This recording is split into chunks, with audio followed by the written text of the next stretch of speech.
Good evening, Thunderbird fans, and welcome into the Room 426 broadcast booth for tonight's Thunderbeats coverage of tonight's A2 district matchup between the number 6 visiting Gretna Dragons with their 4-1 record and the number 8 home team Bellevue West Thunderbirds with their 3-3 record. The T-Birds have a 3-3 record. This is the second district game for both teams here in Class A District 2. And let's not forget, it's Bellevue West homecoming football game. My name is Jeremy Block, and I'll be providing the play-by-play on tonight's coverage. And I believe it was the great artist Leanne Rimes that sang, "How Do I Live Without You?" Well, I can say the same about my partner in the booth, the one and only Mr. A.J. Reimer. How you doing tonight? Well, with an introduction like that, I don't know that I could do any better. Jeremy, it's a wonderful day to be here at Bellevue West. Always a good day to be at Bellevue West. But for homecoming, something special. There's a little extra pep in the step of everybody. You have two fantastic programs that know a thing or two about winning state championships in the last couple of years between Gretna and Bellevue West. And both teams looking to, make a little bit of a statement. Gretna trying to prove that they still belong as one of the elite teams. And Bellevue West showing that maybe something was found and discovered in last week's game. So Bellevue West, like we said, a fantastic win last week over Omaha South, their A2 district foes, coming in here to John Feynman Field with a little bit more pep in their step after losing to Kearney and Omaha West Side the last time we talked to you. Well, here it is. We're at the end of September at a time when we're picking apples, drinking cider, enjoying bonfires, and we're going to have a kickoff temp just below 90 degrees with 16-mile-an-hour winds out of the south. AJ, do you think it was the Swedish pop group Ace of Base meant when they said, when they covered Bananarama's Cruel Summer? Is this kind of a cruel summer here? I thought it was more you were going to say, I saw the sign as we have Bellevue West Thunderbirds ready to storm the field. I definitely checked my contract before the game. I was promised some cool September, October weather, and the 90 degrees is not what they called up. But, I remember the 25th day of December, and it was a pretty exciting time back then. 21st day? One of those days in September. 21st day of September. I'm trying to catch up with you, Jeremy. Earth, wind, and fire. So here we go with 8 minutes and 36 seconds on the clock. Like we said, Gretna, who's been a participant in the last two State A class finals, they're bringing in a pedigree, but this year Gretna East, the new high school in Gretna, opened up. So that means that some of the kids, some of the athletes are now choosing to go to the Class B school, Gretna East. So we'll see what kind of, team Gretna can field here going forward in these couple years. I'd say probably not choosing. It's probably split up from where they live. It's somewhat of a mandate. But I agree with you. And a lot of people grumbled. A lot of people said audibly that Gretna wouldn't be the same team after they split. A lot of people thought in terms of athletics, it was a mistake to break up what was so successful for Gretna. But Gretna's only had one loss, and that was to Millard South, which is looking pretty darn good this year. They had a pretty dominant win last night. So excited to see. It's a tough test for Bellevue West, who's been struggling to get their offense going. And this Gretna team, when I think Gretna Dragons, I think tough. I think physical, well-coached. They're not going to bend too much and see if Bellevue West can break some of the big plays that they've gotten so used to over the past year. Speaking of a tough task, last year Gretna was led by Oklahoma State recruit Zane Flores. This year, Alex Wilcoxon is the quarterback for them, the senior. He is number 10 for them. He is 6 foot, 180 pounds, senior. And throws far, he's thrown for 672 yards with 9 passing touchdowns, but he's more of a threat running, and that's what you expect from Gretna. Kind of like what the Huskers are doing now on Saturdays with that option attack. That's kind of what you're going to see here from the Gretna Dragons. Yeah, look for a lot of number 10. Look for a lot of number 33. That's Weber. He's got 94 carries for 564 yards, averages about 112 yards a game. And he plays a defense as well. He's the leading tackler on defense. So if I'm Bellevue West, I have eyes on number 33 at all times. and trying to stay away from them, to be honest with you. 6 minutes, 20 seconds to go, and Bellevue West is starting to line up. They're coming out of the crowd here on this homecoming night, listening to the 1991 hit by Metallica, Enter Sandman, as they always come out under Coach Huffman. And then we're going to get ready to start this homecoming game off. If you're just joining us, Davon Hall, the number 5, the senior wide receiver going to University of Nebraska, will not be playing. He is not suited up. But Isaiah McMorris and Danny Kalin are going to go and try to lead these Thunderbirds to a homecoming win on their senior night. Great crowd out here tonight. Bellevue West always turns out, like we said a couple times already, extra excitement for the homecoming game tonight. They will announce the King and Queen live at halftime. It's a contested race, so I'm excited about that. Of course, we won't be able to show it to you, but we will bring the results to you at the end of halftime. Jeremy, is it time to talk about the third person in our booth? Absolutely. Let's introduce her. We have with us Wenleen Westers here. She is a sophomore at Bellevue West, and she's going to be running the camera. What is your most exciting thing about the game tonight, Wembley? All right. Honestly, I don't know. I'm just happy to be here and filming. That's good. Way to stick with the Thunder beat, the line, the company line for sure. I'm happy to be here filming too. Great job, Winley. Happy to have you here. As Bellevue West, they did lose the toss. Gretna chose to defer, so Bellevue West will receive the opening kickoff when we're ready to get these things started here, as Gretna is now taking the field for the Dragons here at John A. Feynman Field here at the home campus of Bellevue West. Principal Mr. Rolfs plays his favorite song, If I Were You. I'd Want to Be Me Too. He plays that at every home game, and it always brings a smile to my face.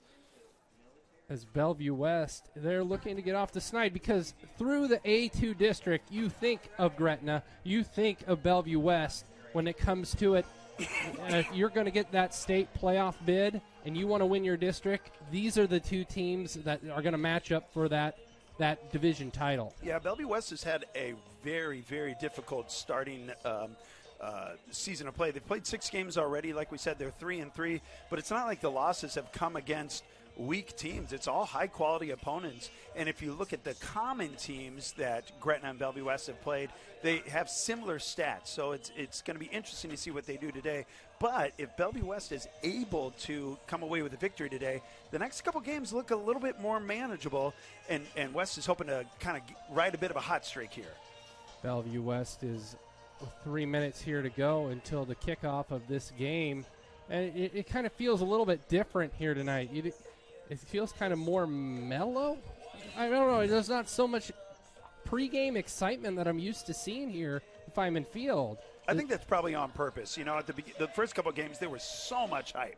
We have 3 Nebraska recruits. You have all this pressure heaped on these high school kids, which, you know, they can handle. But I think everyone under Coach Huffman is trying to just teach everyone to relax and play some football. If these kids can play calm like they know how to do, it's a dominant team. Bellevue West will be sporting their black jerseys with the gold trim and the purple helmets. Looks with good. The gold Thunderbird on the side, kind of in an askew position. Gretna will be wearing their white tops with their white helmets and green pants. 2 minutes, 33 seconds to start this A2 district matchup here. And like we said, it's homecoming. What do you remember about your homecoming other than being the homecoming king, Mr. Well, Reimer? listen, a lot of people bring it up often that I was homecoming king, and most of those people were me. But I remember riding the wave of the choir and band nerd vote. I was going up against 4 very popular jocks. But listen, the fine arts block is a strong voting block, and they got me through. So shouts to you guys from 20 years ago. 25 years ago? 20. Too many years ago. That's what it was. Too many years ago. He was the homecoming king. He also likes to brag he was the prom king. Listen, did they have to change the rules after I won them both? Yes, they did. But that's not what we're here for tonight. We're here tonight to celebrate these kids currently, and pretty exciting, you know, a couple choir kids out on court. Great, and we'll introduce them and read their bios right before the halftime break here tonight. We'll see when that ends. In about an hour and a half from now, you'll learn about the homecoming participants as far as court is concerned. Talking about participants, I want to see Danny Kalen tonight. He's had a rough start to the season. I think everyone can agree the expectations were a little bit higher than what we have seen, but he's a heck of a competitor. He's a tough kid, and I'm excited to see as you watch him in pre-game warm-ups, he's just calm, relaxed. It's the most relaxed I've seen him. Excited to see if he can put on a show tonight. Jenkins and Bryan are back deep for Bellevue West as they're getting ready to kick off here. And the kicker for Gretna is number 99, Cameron Bothwell. He's a senior, and he has a leg, folks. One of the best kickers in the high school game today. And he was kicking from the 40-yard line. So you're looking at 50-yard field goals in pregame with the wind behind him, of course.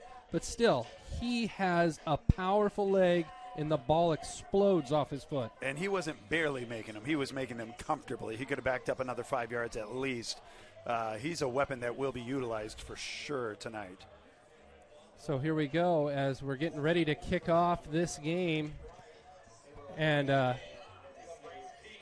you held on for one more day, and hopefully things will go your way this weekend as Bellevue West is getting ready to accept the homecoming kickoff here. Number 99 from Gretna, Bothwell, on ready to kick off and start this game up right. Of course, shout out to Wilson Phillips for that quote. Things are going to change. And the ball is kicked out of the end zone. No chance for return. Bellevue West will start from the 20-yard line, led by senior Daniel Kalen, the quarterback commit for the University of Nebraska-Lincoln. Number 10, he has, he's got C.J. Goff as his running back, and he's their go-to. Look for Ben, number 15, has been their leading receiver. Kind of a surprise, but Ben Goodwater has been their most reliable wide receiver. Look for him to get some early touches. Daniel Kalen, 182 attempts, 1,045 yards. This is his 183rd attempt. It is completed to Isaiah McMorris on the first play of the game. Goes all the way down to the 35-yard line. First down, Thunderbirds. Boy, that's something we haven't seen from Bellevue West. They're taking their shots right away. Typically, you see a run to kind of test things out. No. They're here to play tonight. As Bellevue West will start from Gretna's 35-yard line. And, folks, this is the second play of the game here in the first quarter as Daniel Kalen has C.J. Goff off to his left. That's usually the guy he hands off to on the first play. But we'll see what happens here on the second play from scrimmage. Kalen hands the ball off to Goff. Goff goes ahead for about 2 on the first down play. Yeah, that's going to be tough sledding all night long. Gretna's line is strong and tough. They got a lot of players on there. So Bellevue West is going to consistently test them up the middle, but it's going to be tough. So second down and 8 to go here. Just a little bit over 11 minutes to play in this first quarter. This first drive, Bellevue West is looking for pay dirt here on the first time. Let's see what they can do here with this high-flying offense that scored 70 points last week, I tell you.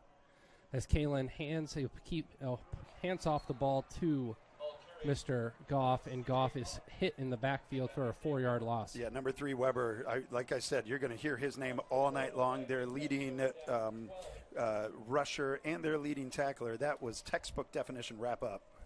Looked like number 3, Brady Bramer, on the tackle there. Not 33? It was number 3. Well, whoever it was a good tackle. The defensive end, he'll move to the other side there. And it's kind of interesting to see no Jacob Arope out there on the first play. Yeah, he's hobbling. He's got a bit of a leg issue. They can play if they need him. As the ball is thrown, and it is complete. We'll see where the spot is. Number 18, TJ Whaley out of the tight end position. It'll make it third down and 2 to go from the 28-yard line. Yeah, I like this play calling. That it's aggressive, but it's also pretty safe. That's an easy pitch and toss there from Kalen, trying to build up his confidence early on. On the tight end seam play for 10 yards, and it'll make it fourth down and 2. I apologize. Fourth down and 2. Bellevue West is going to go for it here, right outside the kicking distance of Ian Shepard as ball's kept by Kalen himself. He'll pick up 3.5 to get the first down. That's impressive. It was impressive by the Thunderhogs, is what they call the offensive line here at Bellevue West, opening up a good hole for Kalen, who has some elusiveness to wiggle through and get 3. Those Thunderhogs that you mentioned are Van Arsdale, Schweiss, Anderson, Koonsman, and Luring, the Thunderhogs up front. As Mr. Kalen is in an empty set with 2 to his left, 3 to his right. We'll see what happens here on that play as the ball's thrown out to, I believe that was number 6. Yeah, was that Green? Oh, it looks like it was. No. Sorry, with the black jerseys, it's hard to see their numbers sometime. Was that Caprice Keith, number 28? Keith. Wow. Sorry, folks. We'll try and get better eyes here. Play both offense and defense, Mr. Keith. Well, he's one of your better playmakers. Get him on the field as much as you can, especially with the injuries to our receivers. As Kalen is looking for a big play on for second down, he gets it over into the bubble screen, and Isaiah McMorris is going to waltz into the end zone for a touchdown. Touchdown, touchdown, Thunderbirds. 8 minutes, 38 seconds. Bellevue West scores on the first drive. Danny Kalen to Isaiah McMorris for a 24-yard strike. Yeah, the cornerback made a gamble and tried to go for the pick, but Danny placed it just in the right place, allowing McMorris to wiggle free and score. And I love those yards after catch for McMorris. He's got such a speed and burst and wiggle. He's a fun player to watch. Ian Shepard out for the point after touchdown, and he kicks it. Ian! As the senior kicker for Bellevue West puts the 7th point on the board. Bellevue West leads right now 7-0, 8 minutes, 38 seconds here in the first quarter. How about a shout-out to number 40? That is homecoming king Zavala. I believe it's Cade Zavala. That's a pretty low snap that he had to field pretty well for that kick. He handled it well and was able to successfully set up Ian. Boy, what a great start of the game for Bellevue West. Is that the first game this season that they've scored on their first offensive possession, Jeremy? For the first time, I think what we've seen at home, yes. Yeah, absolutely. So that explosive offense for Bellevue West starting to come back alive. And maybe the get-back game from last week is providing a spark. That's exactly what you need. Winning cures a lot of ills. Yeah, you forget these are high school kids. Emotions run high. And like we said, they've already played 6 games. They had that week 0 game, so they don't get their bye until week 8, which is kind of hard on these kids as the ball's kicked out of bounds. Free kick out of bounds on the first penalty of the night here. Yeah, it looked like he was trying to place that, but it just didn't quite go the way he was hoping. And now we have the Thunderbird defense going up against a potent option offense of Gretna. It's going to test these linebackers for Bellevue West. But Zane Flores is not here. Zane Flores is not leading these Dragons here tonight. It'll be Alex Wilcoxon, who for Gretna, he has 281 yards rushing. He has 6 touchdowns on the ground. He has 672 yards through the air, 9 touchdowns through the air as well.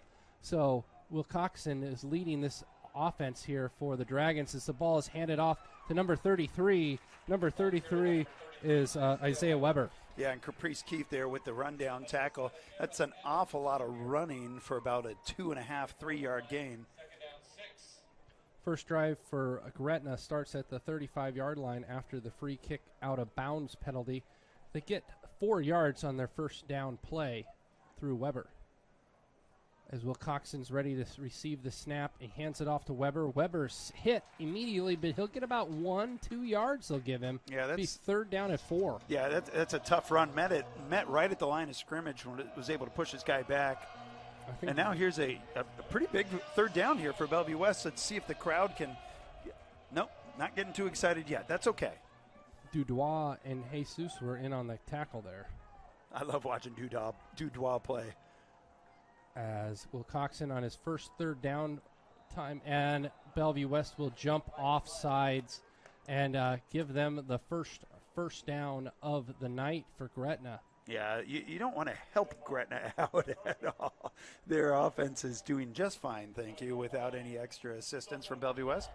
That's a big penalty here in the tenor of this game early. Right. here tonight at Feynman Field. Yeah, Gretna's in no rush to try to match the pace that Bellevue West offense set. They're going to slowly, methodically run it at you. As the ball is held by Will Cox, and he's sacked or brought down for a loss in the backfield by number 19, Pono Dudois. Yeah, Dudois does such a good job of getting through the line right to the quarterback and then finishing the tackle.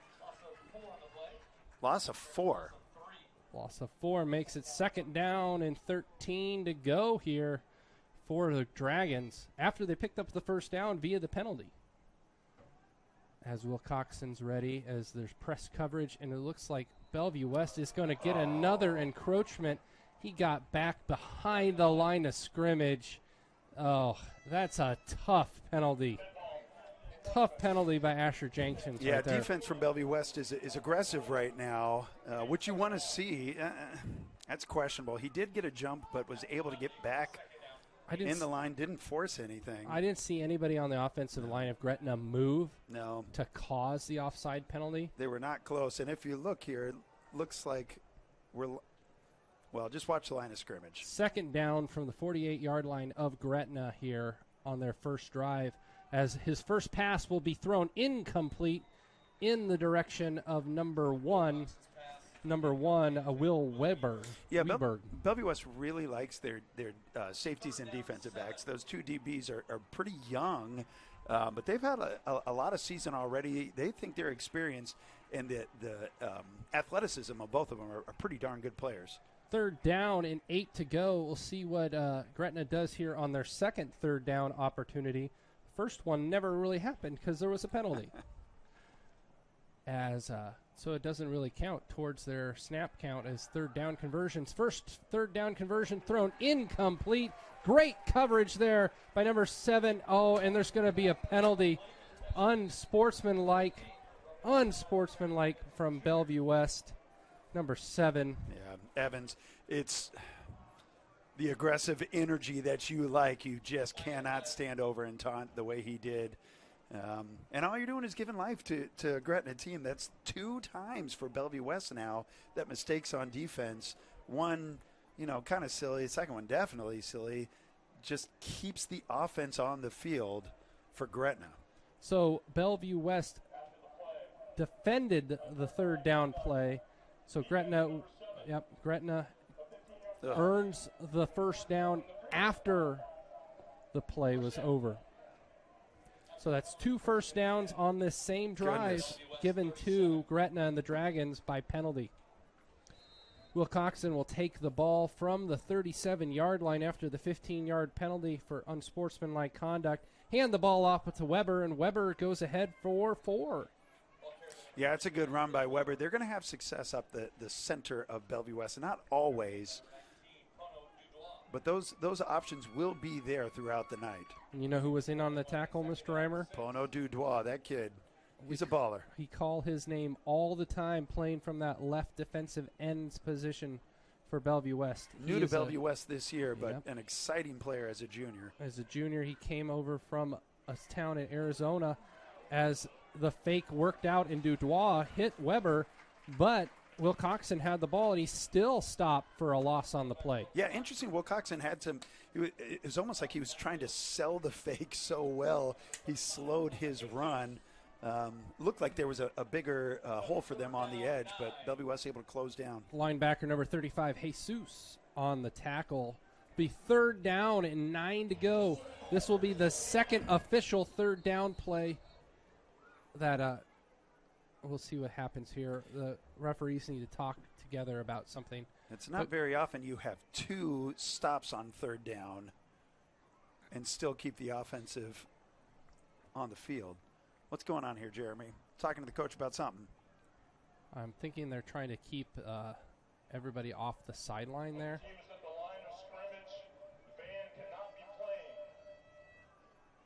So they're being warned about playing music when the offensive team was at the line of scrimmage. So Mr. Eckhoff and Mr. Pinnacle got a warning there. That might be the first time their band directors have been scolded by the referees. And the music was coming over the loudspeakers. Oh, that might be Mr. Lemon.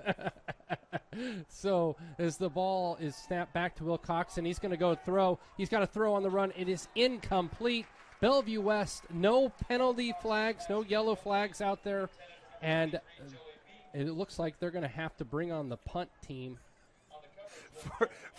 For a defense that just gave up about 60 yards, that's a really impressive start to the defense for Bellevue West. They did not give up too much while still giving up quite a lot. Gretna is going to keep their offense on the field. Well, why not? Be 4th down and 9. The ball's from 36, so punting really doesn't give you a net. As, yes, the quarterback goes back and will punt the ball with no return man back there. And the ball is going to be stopped at the 2-yard line. Yeah, they're going to mark it down at the 2-yard line, and Bellevue West will be backed up against their end zone to start the second drive of the game. Well, it's not ideal to start the ball on the 2-yard line, but you have to be pleased with the effort by the Bellevue West defense there. Gretna's still trying to figure some things out on offense, obviously not pulling all their shots right away. But great stop from Bellevue West, and see if Danny Kalen can keep it rolling here. Danny Kalen and the Bellevue West offense did score on their first drive of the game. A little minute, stopped there at 8 minutes and 38 seconds as Bellevue West takes over with 5:02 on the clock here in the first quarter. C.J. Goff off to his right. He'll split him out, and Danny Kalen will be throwing from the end zone, and he'll throw to Goff. Goff gets a little bit off the end zone there, gets out to the 5-yard line. And there was a streaking Ben Goodwater down the right side of the field. Just Kalen couldn't get it to him. Yeah, didn't see him in time. He's going to go back in the film room and watch that and see, he missed 7 right there. Yeah, it could have been a 98-yard strike on the first play of the second drive. But nice to have a security blanket there in Goff, isn't that though? So Bellevue reliable. West gets 2 yards. It'll be 2nd down and 8. So Kalen will not be in the end zone as he receives his shotgun snap. He'll throw the ball, and the ball is knocked down by Bramer at the line of scrimmage. Fantastic play by the defensive end, number 3. Yeah, he read that perfectly, got his hands up like he's taught, bat down the ball. And now Bellevue West, you'd like to get at least a couple more yards to make the punt a little bit easier. Of course, you're trying to get the first, but at this point, don't make a mistake. Kalen with 3 interceptions on the season. Make sure it stays at 3 at this point. A big 3rd down here with 14 seconds on the play clock as Bellevue West breaks the huddle. Kalen with 8, 7, 6. He hasn't called for the snap yet. He'll get the snap off as he will go ahead, and he will run. He gets the first down and more. He's going all the way down to the 41-yard line. He got it from the 5-yard line, took it all the way down to the 41, and a first down on 3rd and long on the shadow of their own goal line. I like that play call. You have 3 or 4 wide receivers off to your right, and it's a called quarterback run the entire way to the left. Gretna was caught unaware, and Kalen showing some wheels there. Did it look like Sibley, number 55 for Gretna, was the option man where there was no option play? He was just in the backfield looking for what Kalen was going to do with the ball. Well, he was looking for sure. As Kalen, with an empty backfield, will get the snap. He'll hand it off, or kind of a forward pitch to number 20. I think that's Caprice Keith, number 28. Yep. Caprice Keith with the run. Didn't get much because he's trying to get by number 5 for Gretna. That's going to be Blake Hawkins. Hawkins with his 9th tackle for loss on the season. You don't want to dance around Hawkins too much. 2nd down and 4 here for Bellevue West, or 2nd down and 14 after the 4-yard loss here for Bellevue West. We'll see what the Huffman's got in his bag of tricks here. 3 minutes and 8 seconds to go here in the first quarter. Kalen with C.J. Goff off to his left. Gretna looks like they're pressuring, and they will bring 5 as the ball's thrown to number 15, Ben Goodwater, who knocks over his defensive back. He's going to go all the way down to the 5-yard line. So on the 60-yard strike, Bellevue West picks up the first down. Goodness, looked like Goodwater got bumped right before the ball got to him, kind of bobbled a little bit. But he's a security blanket. When you need a catch, you go to Ben Goodwater, and it is so rewarding to see him. He's been fighting for 2 years to get some quality playing time. Well, he's making the most of it this season. Here we go into the Thundercat position where they bring in backup quarterback number 16, Will Anderson. He is a sophomore, 185 pounds, 6'1". Remember, he can throw and run the ball as he's going to run off tackle to the left. He's going to get down to the 2-yard line, so it picks up 3. Yeah, they really like his legs in situations like this. And, of course, Huffman loves to run the Thundercat inside of the 5. Look for them to do that 2 more times for Bellevue West to try and put another 6 on the board. So Bellevue West here on their second down from the 3-yard line. He'll get maybe 1. Is he going to squeak out a half a yard? No, I think he lost a yard on that one with the mark that they gave him. Yeah, met right at the line by Bremer and Hawkins again. That Gretna D has a lot of pride right now. They don't want to give up a running touchdown. So let's see if it goes for Thundercat number 3, or we try and do a little trickery here. We'll see what happens here. 3rd down and goal from the 3-yard line as Anderson is still in there, and he'll pitch the ball off, and he'll get completely upended there. And it looked like a very violent tackle there to Goodwater, but Goodwater gets up. Yeah, Goodwater got rocked, but Runge came in and just read that perfectly on the option, took his player out, and that is a huge stop for Gretna. Huge stop. It was 1st and goal from the 5-yard line. 3 straight run/pitch play did not work to get Bellevue West into the end zone. Brings on the senior kicker, Ian Shepard, as he's getting ready to kick it. Ian. No good. Kicked it out. Sorry. Wow. Yeah, huge turn of events there for Gretna. And they don't tell us which side of the goalpost he missed it on here in the high school game, so I can't suspect. Tough to see from up here. Yeah, tough to see from our angle. I'm guessing he missed to the left. Yeah, I appreciate what's going on with the Wildcat there, but it is kind of tough. Danny Kalen has had a fantastic first quarter, and to take your leader of the offense off of the field at a pivotal moment of the game like that. Curious to see if that happens again, if that's in the same situation. So Gretna stiffens up their defense and keeps Bellevue West out of the end zone, and it looks like there's going to be. What are they talking about here? Are they talking about the beach ball that's being kicked around in the student section? I don't believe so, Mr. Reiner. I hope the beach ball makes its way up here. It's fun to get one. What's the Mr. Stubbe, our producer? The theme for the student section tonight is what? Neon. Ooh, neon tonight. That's why they're so brightly colored. So neon.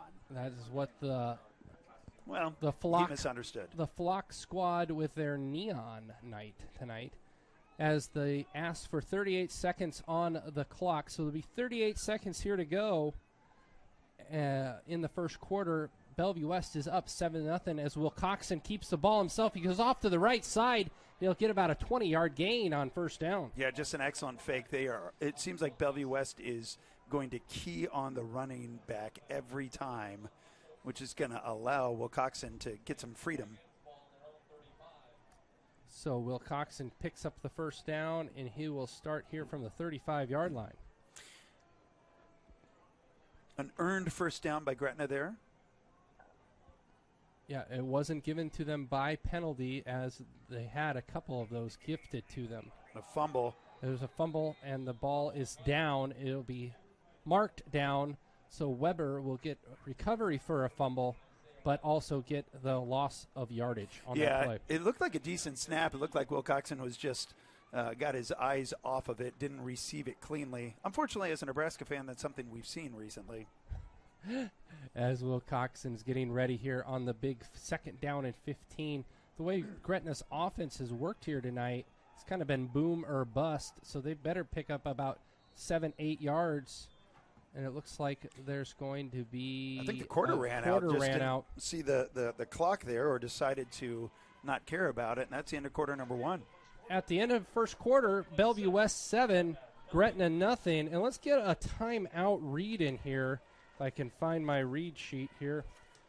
We'd like to remind our viewers to check out the thunderbeat.org for news, features, and entertainment coverage of Bellevue West and the Bellevue Offutt community. What a great website. You can follow at the Thunderbeat on Twitter and Instagram to get the latest website updates, such as photo galleries of sporting events, music and movie reviews, and feature stories about teachers and students. You know, my grandma's show neighbor, she's 95. She celebrated her 95th birthday last week. She called me this morning. She said, AJ, I just read the Thunderbeat like I do every day, and boy, those kids are really good at what they do. And I said, they are grandma's show neighbor. You're right. I love the Thunderbeat with wonderful people like Wendy producing things for the Thunderbeat. As we are looking here to start the second quarter, Gretna has the ball. They'll start from the 30-yard line of the north end zone here, the 30 on the north side of the field, as Wilcoxon will come out for a second down and 15 yards from the 30-yard line. We'll see how Bellevue West stiffens up their defense here and tries to keep them from getting penalized in the process. As Wilcoxon keeps it himself, and he'll get back to the original line of scrimmage. He'll get about 6 yards. Be third down and 9 to go. Yeah, nice safe call. Like you don't need to get all 15 in one. Just get a manageable third down. But some nice downfield blocking for Gretna there. Now Bellevue West, whatever you do, just don't give up the big play. You can give up 6, 7, 8. Don't give up 9. So 9 yards to go here on third down. Bellevue West would love to force Gretna to punt here so they can get the ball back and score some points. As Pono Dubois sets up the defense, it goes off to the right side, brings the pressure there as the ball's thrown way incomplete in the direction of number 16, Will Anderson. Yeah, Wilcoxon's been a little errant in his throws to start off the game, but he does have about a 64% completion average. So look for that to pick up as the game continues. I'm sorry, that's number 16, Connor Havekin. He is a senior, 6 foot, 180 pounds. Kenny Bryant and Ben Goodwater back to receive the punt from number 31 from Gretna.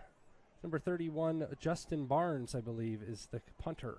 They like the speed from Kenny Bryant. See if he can make something happen here. I'm sorry, is their senior kicker as well, number 99, Cameron Boswell. We have a pretty quiet home crowd. If you've listened to us, I've mentioned that once or twice. Ben Goodwater just ran over to the ball as it was rolling. That's one of the loudest times I've heard these parents. No, get away from the ball. Yeah, if the ball's on the ground, it's best to just stay away from it. Daniel Kalin, who led the team down to the 5-yard line before he was pulled for Wildcat quarterback Will Anderson, will bring the team out here from the 34-yard line of Bellevue West on the south side here. Coach Huffman's got to be thrilled with both sides of his team right now. Offense and defense clicking against a very good team. Kalin fakes the throw, and he's going to throw in the direction of Kenny Bryant, and they just cannot hook up.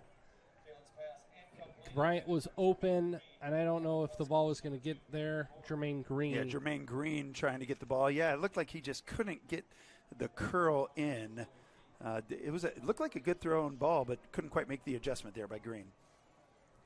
So it'll be second down and 10 to go after Bellevue West tries the fly route on first down, the deep pass. And he had one-on-one coverage. It was everything they wanted. They just could not hook up with Jermaine Green. Yeah, look at towards McMorris a little bit more. As Kalen's going to keep it himself, and he'll lose 3 yards. It'll be third down and 13 to go. Another great tackle by Isaiah Weber there, number 33 for Gretna. McMorris with the first catch on the first play of the game for close to 50 yards. They haven't targeted him since. He's one of your star playmakers. See if they can get him involved on a big 3rd and 13. 3rd and 13 to go here. As Mr. Reimer mentioned, you are listening to the Thunderbeats coverage on TeamSports1.com. Here we go as Kalen has Goff off to his right, 3 receivers to his left. Gretna has been pressuring Kalen on these type of plays as the ball's thrown incomplete in the direction of number. Can we get a number on that? It's a teen. Looked like that's 18. Is that TJ Whaley? Yeah. That play is all due to number 14 of Gretna, Max Vesio. Got pressure right in Kalen's face. He had to rush his throw. It ended up being over Whaley's head, which is difficult because Whaley's a tall kid. So Kalen's first punt of the night here will be from the 18-yard line of Bellevue West as the punt block fails to get to him. And it's a fantastic punt. Flips the field and it's going to go into the end zone. Goodness. Wow. That 72 was a bomb by yards, Kalen. but it will all net back to the 20. Yeah, almost too far, Kalen. I mean, but what a boot. yeah, everybody, an audible, whoa, from the crowd. That was great. So Gretna stiffens up on defense there, and now it's Bellevue West's turn. It feels like all the momentum is with Bellevue West, but it's only 7-0. You don't want to relax and get complacent here. So Bellevue West's third drive ends in a punt as well. You know who's back. Shady's back. No, wrong song. Oh, that's sorry. I apologize. Dre bringing it down for California IA. As there's going to be another offsides penalty against Bellevue West. Give Gretna another 5 free yards. Yeah, they obviously are keen and paying attention to that. Although it doesn't appear that Bellevue West is setting anybody off on Gretna. First down and 5. Gretna starts from the 25-yard line. They only have 5 yards to pick up before they get another set of downs on this drive here as the great defense was thrown, and he'll have to go to a second option. Number 14, Max Vesio. Yeah, it was actually an incomplete pass. Oh, no, they gave it to him. I'm sorry. I thought I saw. I think that's his first completed pass It is, tonight. and if we had replay, I would contest that. I thought that dropped, but nobody really cares about my opinion. So it'll be first down and 10 to go from the 31-yard line. After Gretna converted on their first down there on first down play. Yeah, very spread out here. Watch for a quarterback run. As the ball is pitched forward to Aiden Rohrer. Rohrer's going to be getting some positive yards there. They're going to give him probably 3 after all said and done. Yep. Just try and spread out that defense, test to see if you get the edge, but well played by Bellevue West. Bellevue West has done fantastic in the box and spill method. Spill it to the outside and you box them back in. Absolutely. This is probably the best I've seen Bellevue West defense play consistently in the first half of a game all season long. Without the mention of the penalties, of course. Well, 3 penalties on the Bellevue West defense already here tonight as the ball is kept by Wilcoxon, and Wilcoxon almost fumbles it, but he keeps it, and he'll get about 4. They're going to give him about 4. It's going to be third down and 3. Yeah, that's the 4th time they've run that option, and it's been a quarterback keeper 3 of the 4 times. Something to watch for. So we'll see what happens here on third down and 3 as the Gretna Dragons are doing their best Annie Lennox impression, walking on broken glass here in this first half of play. As Wilcoxon is ready in the pistol formation. He'll hand the ball off to Weber, and Weber is stopped at the line of scrimmage. Be 4th down and 2. Huge stop there by Bellevue West. 4th and 2. Do you go for it here if you're Gretna? Huffman sure would. Yeah, it's 4th and 2 early in this game. You don't want to punt. They're going to send on the punt team. Yeah. Punt team. And remember, their quarterback can punt. He has once in this game already. Wilcoxon just trying to fake. Number 99, Cameron Bothwell, the senior kicker/punter, comes off for his second punt attempt of the day. Number 26. Sean Schutte back there to recover the punt for Bellevue West. And there's a flag. As there was a fake, and they will pick up the first down. We'll see what the flag is about. As the dial-a-down marker guy goes back to where the line of scrimmage was. And it looks like Huffman is signaling push them back. Oh, if that's a penalty against Gretna. On the fake punt that they converted to pick up the 4th and 2. It's a huge call here. We're waiting for the call from the referees. Huge call, Jeremy. Yep. Illegal formation. So push them back 5 yards and get 4th down and 7 to go here for the Gretna Dragons, and they will most surely punt out of this formation. So for those of us that don't know, not me, Jeremy, but the illegal formation would imply not enough men on the line of scrimmage? Yes, too many men in the backfield on that play, as the ball is not as good as the last one, and the ball is running backwards towards the original line of scrimmage. Oh, goodness. I think I saw a penalty flag thrown. Yes, there is a flag on the play. It's right in the direction of Coach Huffman. Well, if that stands, that's a net gain of about 11 yards for Gretna. It looks like it happened after the punt, though. We will find out what the penalty is here. This will be Bellevue West's 5th penalty of the night, the way that Coach Huffman is yelling at his special teams Talking player. aggressively, not yelling. Sternly. Talking sternly. Yeah, but that's been some silly mistakes for Bellevue West. They are a heavily penalized team. So is an illegal substitution penalty. Someone ran on late for the special teams unit. So now it'll be 4th down and 2 again, as we're going through our 3rd attempt of completing a 4th down play here. And Bellevue West. Timeout. Oh, Gretna is calling a timeout. Gretna is calling a timeout. I'm shocked that Gretna called a timeout. Bellevue West called a timeout. Yeah. Well, then you need to point in the direction pointed of in the wrong direction. Bellevue but West. Obviously, there was confusion. Huffman is livid right now, and he should be. Those are silly mistakes. Yeah, after the legal substitution, and then that.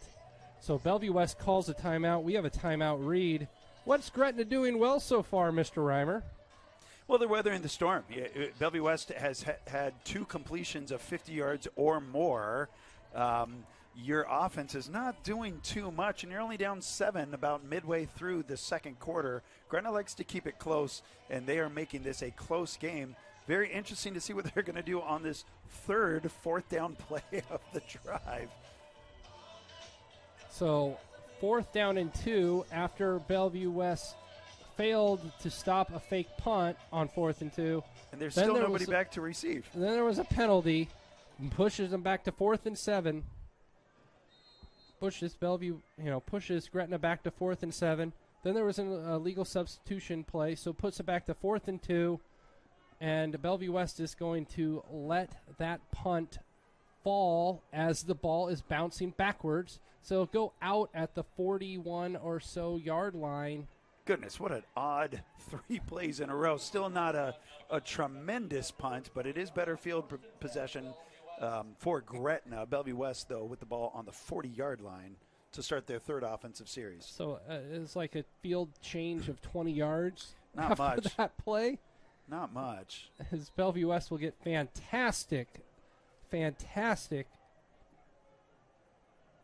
Field position? Field position here on their 4th drive of the game. You had me hanging there. I didn't know what was so fantastic. Fantastic field position. As there's that beach ball that you were talking about in my field of view, as Kalen is going to throw incomplete. And he was there. It looks like Isaiah McMorris, number 3, wide open. Who's going to get lit up by 2 Gretna defenders. I wonder. He saw Runge waiting and made a business decision. Saw what happened to Goodwater earlier in the game by Runge. He said, maybe we'll go for 2nd down. So after the Gretna 3rd drive ends in a punt, Bellevue West 4th drive on 1st down tries to go for the big play strike to Mr. McMorris, and that falls incomplete. 8 minutes, 3 seconds here to go till half. Even though he hasn't had too many completions, I like the way Kalen's playing this game. Tough run right there. Pickup of only 3, but he got flipped over, bounced right back up. he just seems more in command, more relaxed, and more the player that we're used to seeing. And his throws have been on point. Correct. In Absolutely. the area that you hope your wide receivers to catch them, too. He's thrown the ball well tonight. 3rd down and 7 to go here on this homecoming night for Bellevue West. Look for my homecoming king, Ben Goodwater, the security blanket, to come down with the pass here. Are you supposed to play favorites, I Mr. root for Reimer? Ben. He's got the voice of an angel. He's in my choir, kids. 3rd down and 7 as the ball is thrown incomplete in the direction of T.J. Whaley. That was all set up by the defensive line of Gretna. That was a dominant series by them. Kalen looked good, but he had pressure right in his face, was unable to step into that throw, and it went just a little high. If the Thunderhogs could just take, solace in knowing that, there is another half to play. There's more chances out there. They can't get down on themselves now here, with 7 minutes to go here in the second quarter. Shoot, I think with the way the defense for Bellevue West is playing, the offense isn't getting down on themselves at all. As Kalen's getting ready for his second punt after he boomed it for 70 yards, this ball is going to be fielded at the 10 and stopped at the 10 by the special teams unit from Bellevue West. Again, that's number 40. That is Kale Zavala, homecoming candidate Kale Zavala, president of Student Council and Special Teams, Dynamo. Zavala makes the fantastic stop there at the 10-yard line. Gretna will start from their own 10. 1st and 10 to go. Yeah, not great field position for Gretna, similar to Bellevue West just a few series ago. 1st and 10 from the 10, and their quarterback's number 10. Oh, how about that? That's intense. Will Coxon hands the ball off to Weber. He's rumbling ahead for a good 2 yards. He looks like he was going more horizontally than vertically. Yeah, the angle here when you looked look like about up, a 14-yard run. Yeah, you look up and it's only a 2-3 yard run, but he ran a long ways for those 3 yards. And tough, for sure. He was carrying defenders with him. And he had both hands on the ball wrapped up like you want to see Anthony Grant do on Saturdays. 6 minutes and 36 seconds to go here until halftime. You're listening to Thunderbeats coverage of the homecoming game as the ball's thrown complete to number 8 for Gretna, number 8 to Allen Runge. Yeah, just an excellent form tackle, saving just right at the first down. Caprice Keith didn't allow any extra yards, but it was just enough to get a first down. And Will Coxon's starting to find his rhythm now as a thrower. And that's going to be dangerous for a Bellevue West defense that has done so well right now that you have to respect the run and the throwing abilities of Will Coxon. As the ball is going to be kept by Will Coxon, he's going to be spilled out into the backfield. He's still running, gets around the edge, goes all the way down to the 48-yard line. 1st down on the run for Will Coxon. Excellent block by number 23, Joey Veith, able to secure the edge for Will Coxon, and he picked up another 20 after that block. So big play run here from Will Coxon. Gets them to the 46-yard line. But again, another quarterback keeper on the option play. That is 4 in a row.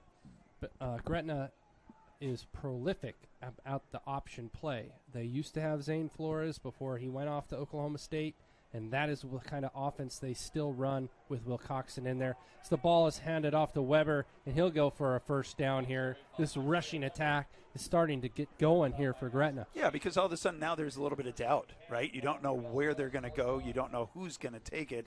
And now for the first time, we have hurry up by Gretna. Gretna will hand the ball off to Weber again, and Weber goes through the defense, gets it. What are they going to do here? I was going to say they called a timeout. Yeah, that was it. They're going to push it back. It's going to be a procedural penalty. Yeah, just a little too holding. Quick there for Gretna. Oh, it was holding. Okay. Holding. They call holding. So it's going to mark 10 yards off timing from that holding penalty after the big run from Isaiah Weber. Yeah, Gretna's offense is really humming right now, and you don't want to set it up with or stall it with a self-inflicted penalty like that. 1st down and 20. And Bellevue West able to catch their breath a little bit now. They were reeling.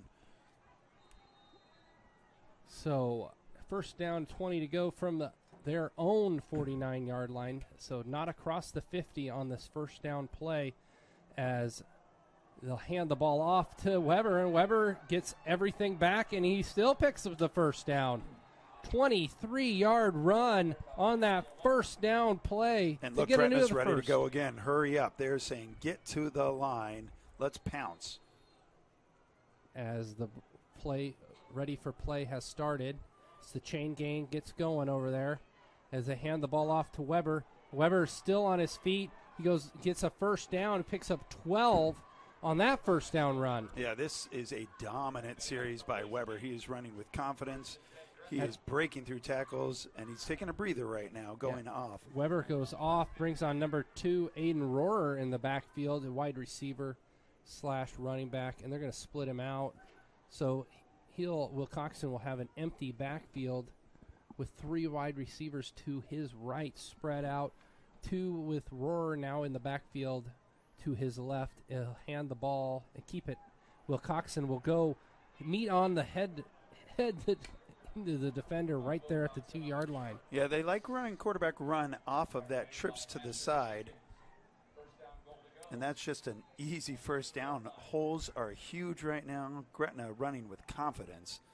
Gretna doing everything they can to push around the Bellevue West defensive line here. Yeah, the defensive line played so strong in the first quarter and just looks a little confused on this series.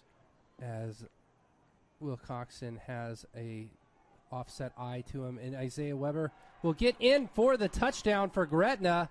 Gretna goes all the way from their own 10-yard line on this drive to go all the way 90 yards to score. With ease. Yeah, Gretna's offensive line doing their best Matchbox 20 impression when I'll push you around. Yes, I will. Yes, I will. As Bellevue West is looking at a tie ball game here with the extra point pending by number 99, Mr. Cameron Bothwell. I don't know how to respond to these song titles, but I like them. Keep them going. Our fans love it. As Mr. Bothwell is ready to kick it here with 1 second on the play clock, and he knocks it through, makes it a tie ball game. 7-7 ball game here at John A. Feynman Field. 4 minutes, 27 seconds before they go into half. And we'll see what comes out here with the Bellevue West offense. Goodness, it does not feel like a tie game. It feels like Bellevue West has been up and ahead the entire game. But, gosh, I guess it doesn't matter what it feels like. Gretna feels pretty darn confident right now, having stopped Bellevue West offense twice in a row, and then just methodically marched down the field in a dominant fashion. Let's see what Danny Kalen and Goff and company can do to respond. The East-West game is next Friday, folks, and it is a whiteout. Pre-order your game day T-shirt tomorrow. Through next Friday. The cost is $15, and the shirt is short-sleeved. Stop by the Birdhouse to purchase and guarantee your shirt for the game. The big rivalry game, Bellevue East versus Bellevue West, next week at Bellevue East. Number 99, Mr. Cameron Bothwell, getting ready to kick the ball off the tee here. Bellevue West ready to start their 5th drive of the night. As the ball is fielded at the 20-yard line, and he's going to go backwards for about 2 after he fielded the ball. Yep, that's the concern now. You try to force plays. They looked relaxed. Oh, he's kind of wobbly coming up. He'll be okay. He's looked like he got hit in the head for that tackle. Have to watch to see this. Ball on the 19-yard line for Daniel Kalen and company, and the offense needs something to spark them. Absolutely right. It's 4.5 minutes left, still plenty of time, and 2 timeouts, I believe, for Bellevue West. Bellevue West will start from their 19-yard line, and Danny Kalen is stood up, and what a tackle. What a tackle by Bramer. Goodness gracious. I think it was actually number 5 Blake Hawkins. Oh, man. I thought 3. His jersey Yeah. was all scrunched up. I Right. thought it was 3. It was 5. I thought it was Andre the Giant there. He did not give an inch. 6'3", 230 pounds, meeting Danny Kalin, who they're saying is 205 also, or at 6'3". Watch her bringing pressure again. As Kalin throws the little bubble screen out to, and he's going to be stood up again, and Gretna is doing everything they can on defense to get the ball back before halftime, be 3rd down and 8. Yeah, it's a team playing with confidence right now. Gretna is starting to get things figured out, and they are teeing off on their players. Bellevue West is now trying to, run things to the side. They had success earlier taking shots downfield. Curious if they're going to go back to that at all on this drive. 3rd down and 8, and the momentum is swinging in the Dragons' favor as they stand up 5 defensive, bring maybe a 6th guy in on a hot route read here as they'll rush 5, and Kalin is in trouble. He'll throw the ball, and they're going to say he caught it. He caught it. That's an excellent toss and catch. I think that's number 15, Ben Goodwater on the 3rd down conversion. Fantastic pitch and catch there as Daniel Kalin was running for his life. Yeah, with all the wide receiver options for Bellevue West, you don't mind when they send a blitz against you, because you can pick your option to dump it off. Big first down pickup, and Bellevue West has a little bit of life now.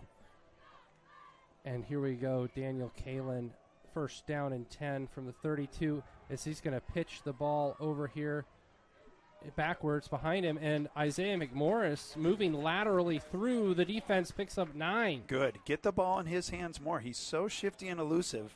You need to get your playmakers involved. 2nd down and maybe a half yard to go before you get the 1st down. And some hurry up here from Bellevue West. And it looks like, they're gonna mark the ball, and they're gonna give a 1st down to Bellevue West. It's gonna stop. So it'll be a 1st down on that play as we're trying to do hurry up offense. 2 minutes and 12 seconds, and the clock is running. I think they're going to put more time on the clock. Yeah, they're going to have to. They're going to have to. The referees are waiting. Boy, there's an excitement to this game right now, isn't there, Jeremy? It feels like the beginning of the 2nd quarter almost had a lull. 2 minutes and 30 seconds now. Bellevue West will have to work. But you're right. There's this palpable excitement about this game here. This is huge going into the 1st quarter, or going into the halftime. Kalin in the shotgun will throw the ball over outside to, Mr. Isaiah McMorris, who picks up another 1st down. And they love that bubble screen play to Mr. Isaiah McMorris, number 3. Yeah, they have big T.J. Whaley and Ben Goodwater out blocking for him. And here's that hurry-up offense again. Hurry up again from Bellevue West as Kalin will roll out to his left, and he's going to throw the ball downfield to number 6, and there will be pass interference. Pass interference against, I believe we'll say, it looked like 21? number 21 for Gretna. Yeah, he got caught in a bad position, David Marshall, and he got called for pass interference. I like that. Look for speed green. It had been a second since Bellevue West had taken their shot. Why not throw it at that point? So that's Gretna's second, I believe, third penalty on the night. 3rd penalty total. It'll be pass interference.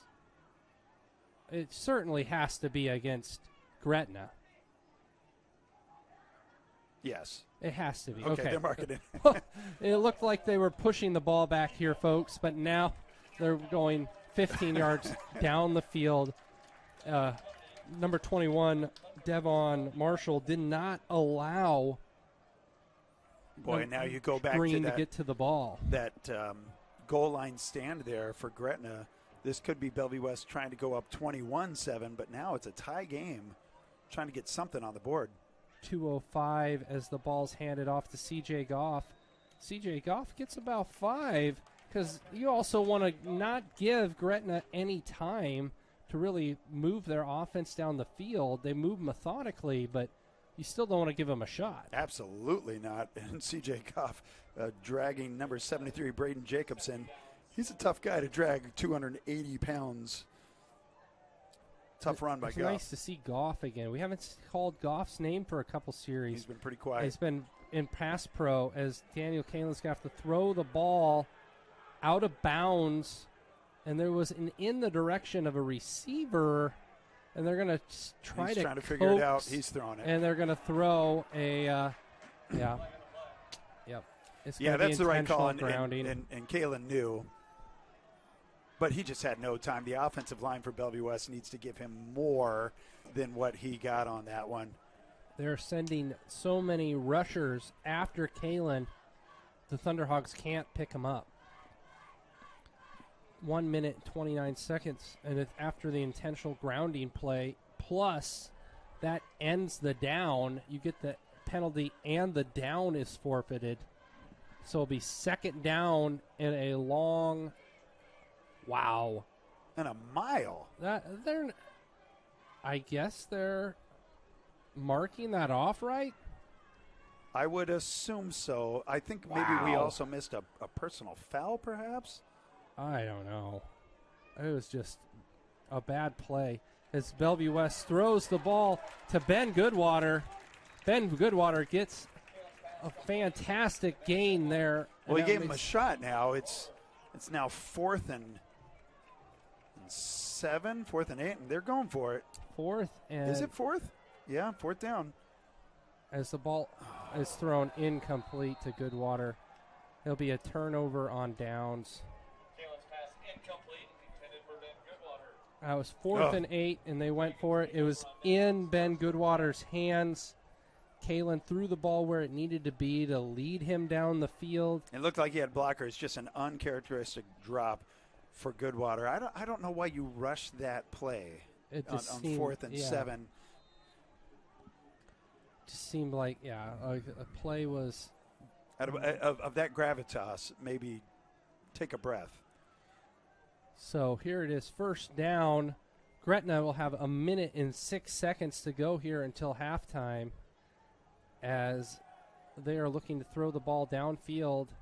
And a great defensive play over there by number 4, Kenny Bryant. Yeah, Kenny Bryant, great on-ball defense. And if you're Bellevue West, you are okay with them throwing the ball right there. Their last drive was run, and just shoot up yards every time. That was in the direction of Joey Veith, the senior wide receiver, number 16 or 23. As another pass goes over the middle, and it is complete this time. I believe that is still Veith. Yep. Veith a little slow getting up, though. Took a shot in the chest. And they're going to have an injured player here. Gretna's Veith. Jesus hit him pretty hard. He's bouncing up. He's okay.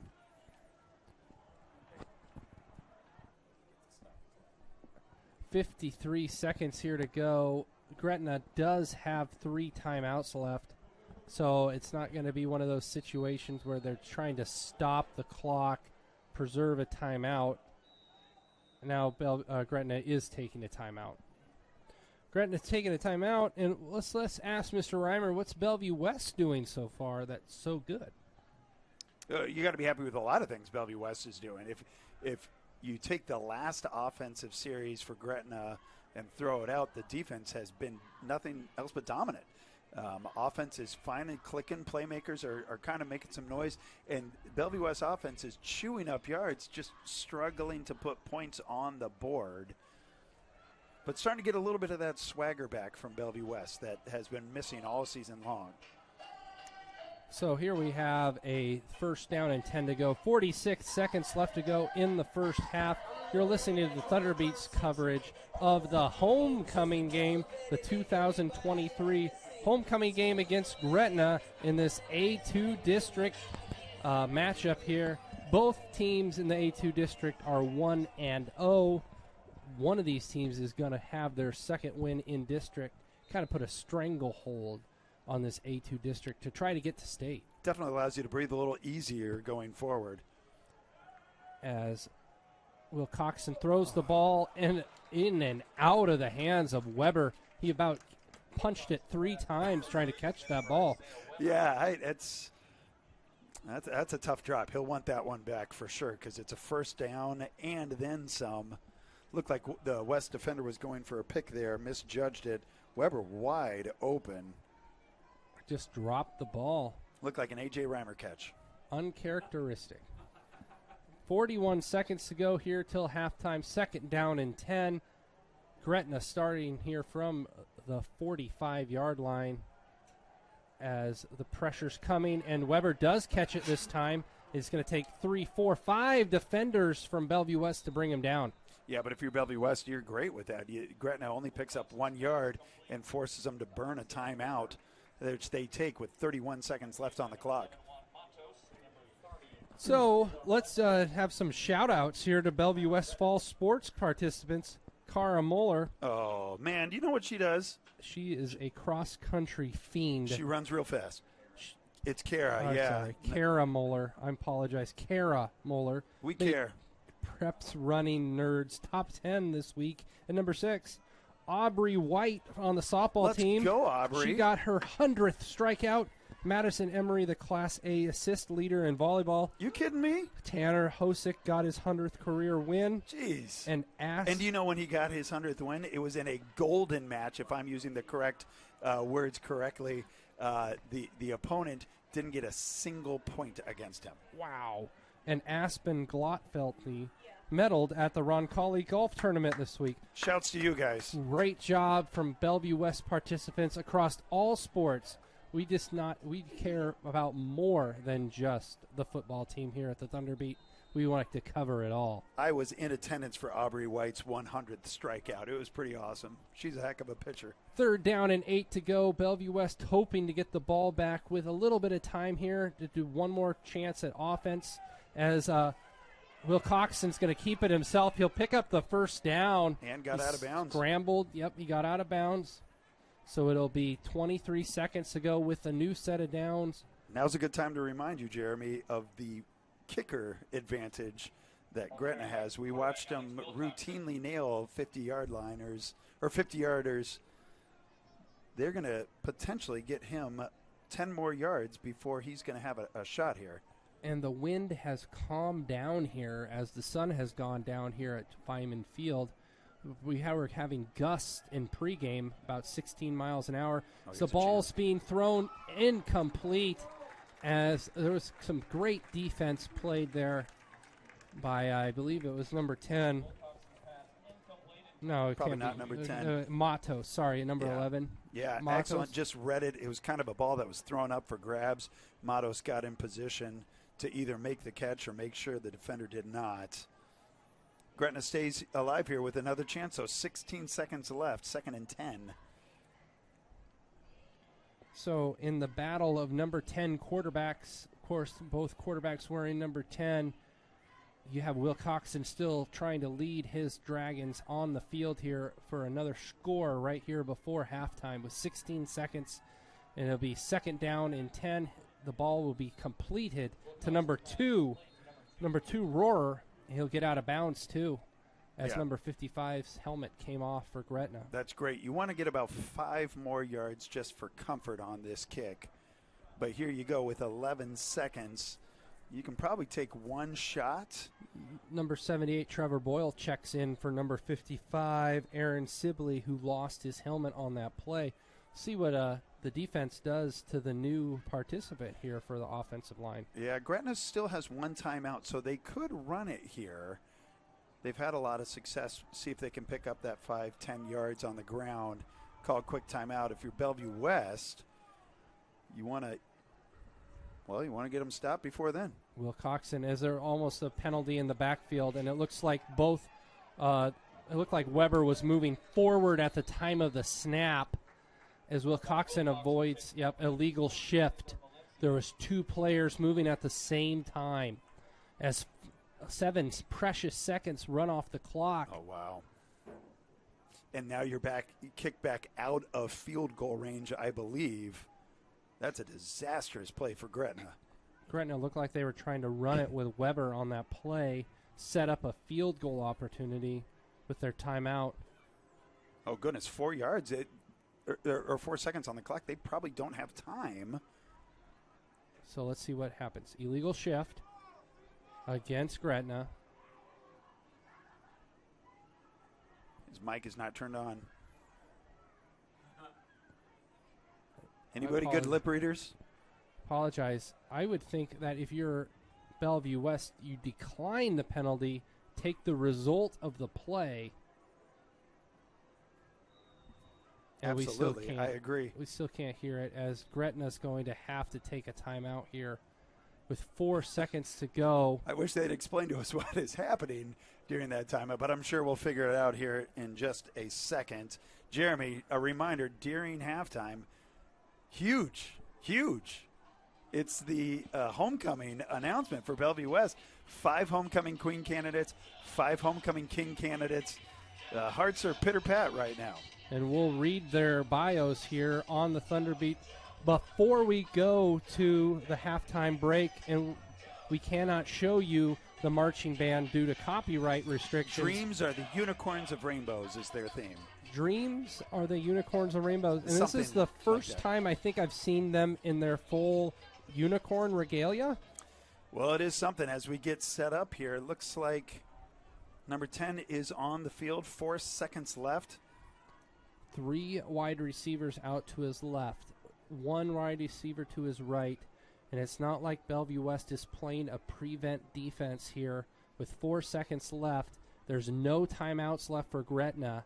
So it's going to be hard to do a quick strike as he's going to be sacked. And that'll be end of the half here by number 21, Asher Jenkins. So that'll end the half. Score is 7-7. Do you want to say anything real quick, Mr. Reimer? We knew it was going to be a good game, and it's just as exciting as we expected it. I'm looking forward to the second half. Okay, and now here on homecoming, we're going to read the candidates for Bellevue West, starting with your queen candidates. Amy Oltman. After graduation, Amy plans to attend a university and double major in elementary and special education. We like Amy. Her escort tonight is Mr. Cade Zavala. Cade Zavala wears number 40 for Bellevue West. Cade plans to attend Kansas State and pursue a career in athletic training. We like Cade. The next queen candidate is Torin Woodward. Woot woot. Torin plans to study interior or graphic design in Sheeran College. She is escorted by number 21, Asher Jenkins, the guy who stopped Mr. Wilcoxon on that last play here. Asher plans to attend a 4-year university. Great kids. Got scholarship opportunities. Kara Moeller is our next queen candidate. Kara plans to attend a 4-year college and major in biology and run cross country and track. Her escort is Tanner Hosick. Tanner Hosick plans to pursue a career in firefighting and play basketball for the UNO Mavericks. Let's go, Tanner. Kara is also that cross-country runner we mentioned. Oh, for sure. Who's number 6 in the rankings this week. Our next queen candidate is Kenzie Melker. Kenzie plans to go to Northwest Missouri State to play basketball. She is escorted by Davon Hall. Davon Hall, number 5, not playing tonight for Bellevue West, is going to attend the University of Nebraska in Lincoln. And our last queen candidate is Elena Jenkins. Elena plans to become an interior designer in Sheeran College. Her escort is Andrew Hedden. Andrew plans to... Andrew Hedin. I'm sorry, Andrew Hedin. Andrew plans to get a degree in music education. What? And become a high school music teacher. I didn't know that. So those are the candidates for your homecoming Good luck, king kids. and queen. It'll change your life. And join us back after the half. You're watching to us on the Thunderbeats coverage where we are doing the best embodiment of Aaron Neville's warning that everybody plays the fool, as we will carry over this Thunderbeats coverage of this Class A 2 district game between Gretna and Bellevue West. Score is tied 7-7 going into halftime. We'll see you after the break.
Welcome back to John Feynman Field, where we just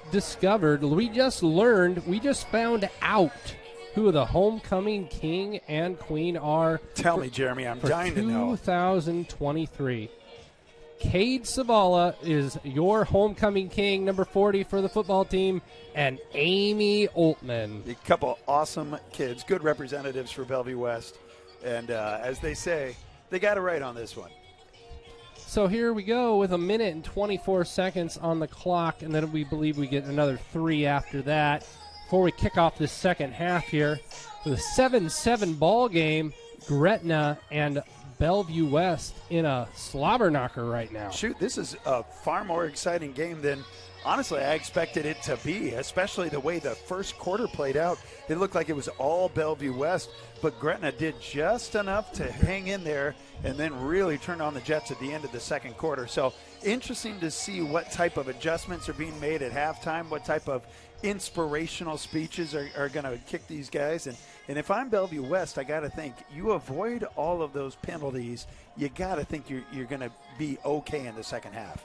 So Bellevue West scored on their first drive of the game. Gretna scored on their fourth drive of the game. Gretna will receive the kickoff to start the second half. They chose to defer after winning the toss to start the game. Yeah, interesting. I'm so excited to see how the second half starts. Gretna found a ton of success in that option keeper run game between, of course, number 10, that's going to be Wilcoxon, and then number 33, Isaiah Weber, who just is playing such a good game. But Bellevue West, you know, they had all the answers at the start of the game on defense. Look to see if they can continue that. So Gretna, as we said, we will receive. We're watching their senior place kicker kick from the 45-yard line. This will be a 55-yarder if he makes it in warm-ups here. And he has an absolutely huge cannon for a leg as he rockets a ball towards the north end zone, and it went through. It went through. Wow. With yards to spare. So, goodness. Can we just have a special shout-out for the marching band? Oh, man. How exciting was that, right? Yeah. We wish we could show it to you. We can't because of copyright restrictions. Let me tell you, if you guys like clouds, if you like unicorns, if you like rainbows, if you like good music, you're going to like that show. It's a fun little show. When I first heard the concept, I was wary. Wary no more. It is really, really something. They traveled to Des Moines. You just get another 50. No, that was a 60-yarder.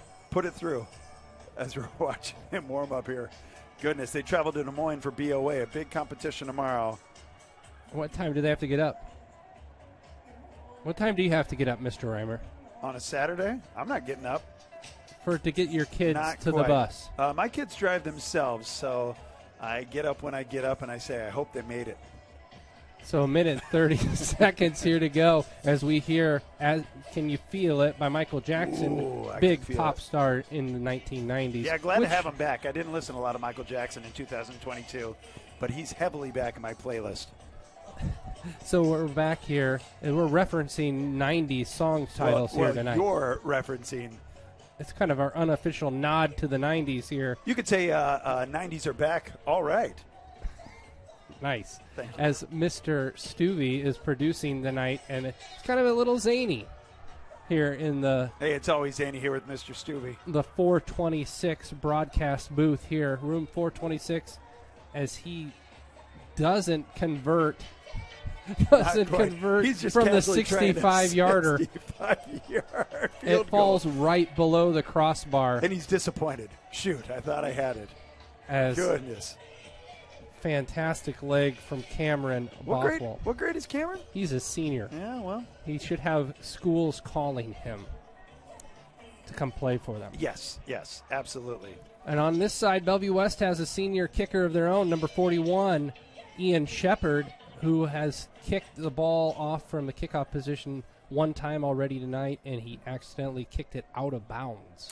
Yeah, I don't anticipate a repeat of that. Ian, we've been calling his name for 3 years now, and he has just been such a reliable weapon for Bellevue West, even though he did miss a field goal attempt tonight. He's missed a field goal and kicked the ball out of bounds, but he has converted on the PAT, his only PAT attempt tonight. So you got that going for you, which is nice. So to start off the second half, we have Shepard kicking off and the Bellevue West defense coming back out, who played very well in the first half tonight. What's going on? There's lots of blinking lights. Is that cheerleaders? Is that fans? What's all the blinking going on in the crowd? Do you know? They were selling a bunch of, light lamps, fantastic little light bright things as the ball's kicked off. Is fielded by number 16 for Gretna. Number 16 will bring it all the way out to the 18-yard line. Number 16 is Connor Habecken.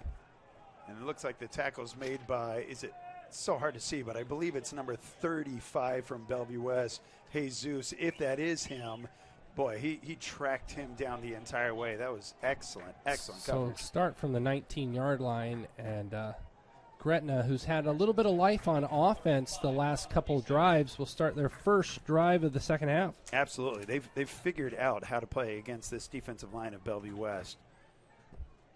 As Will Coxon takes the snap and hands it off to Weber, and Weber goes ahead for 8 or 9. Yeah.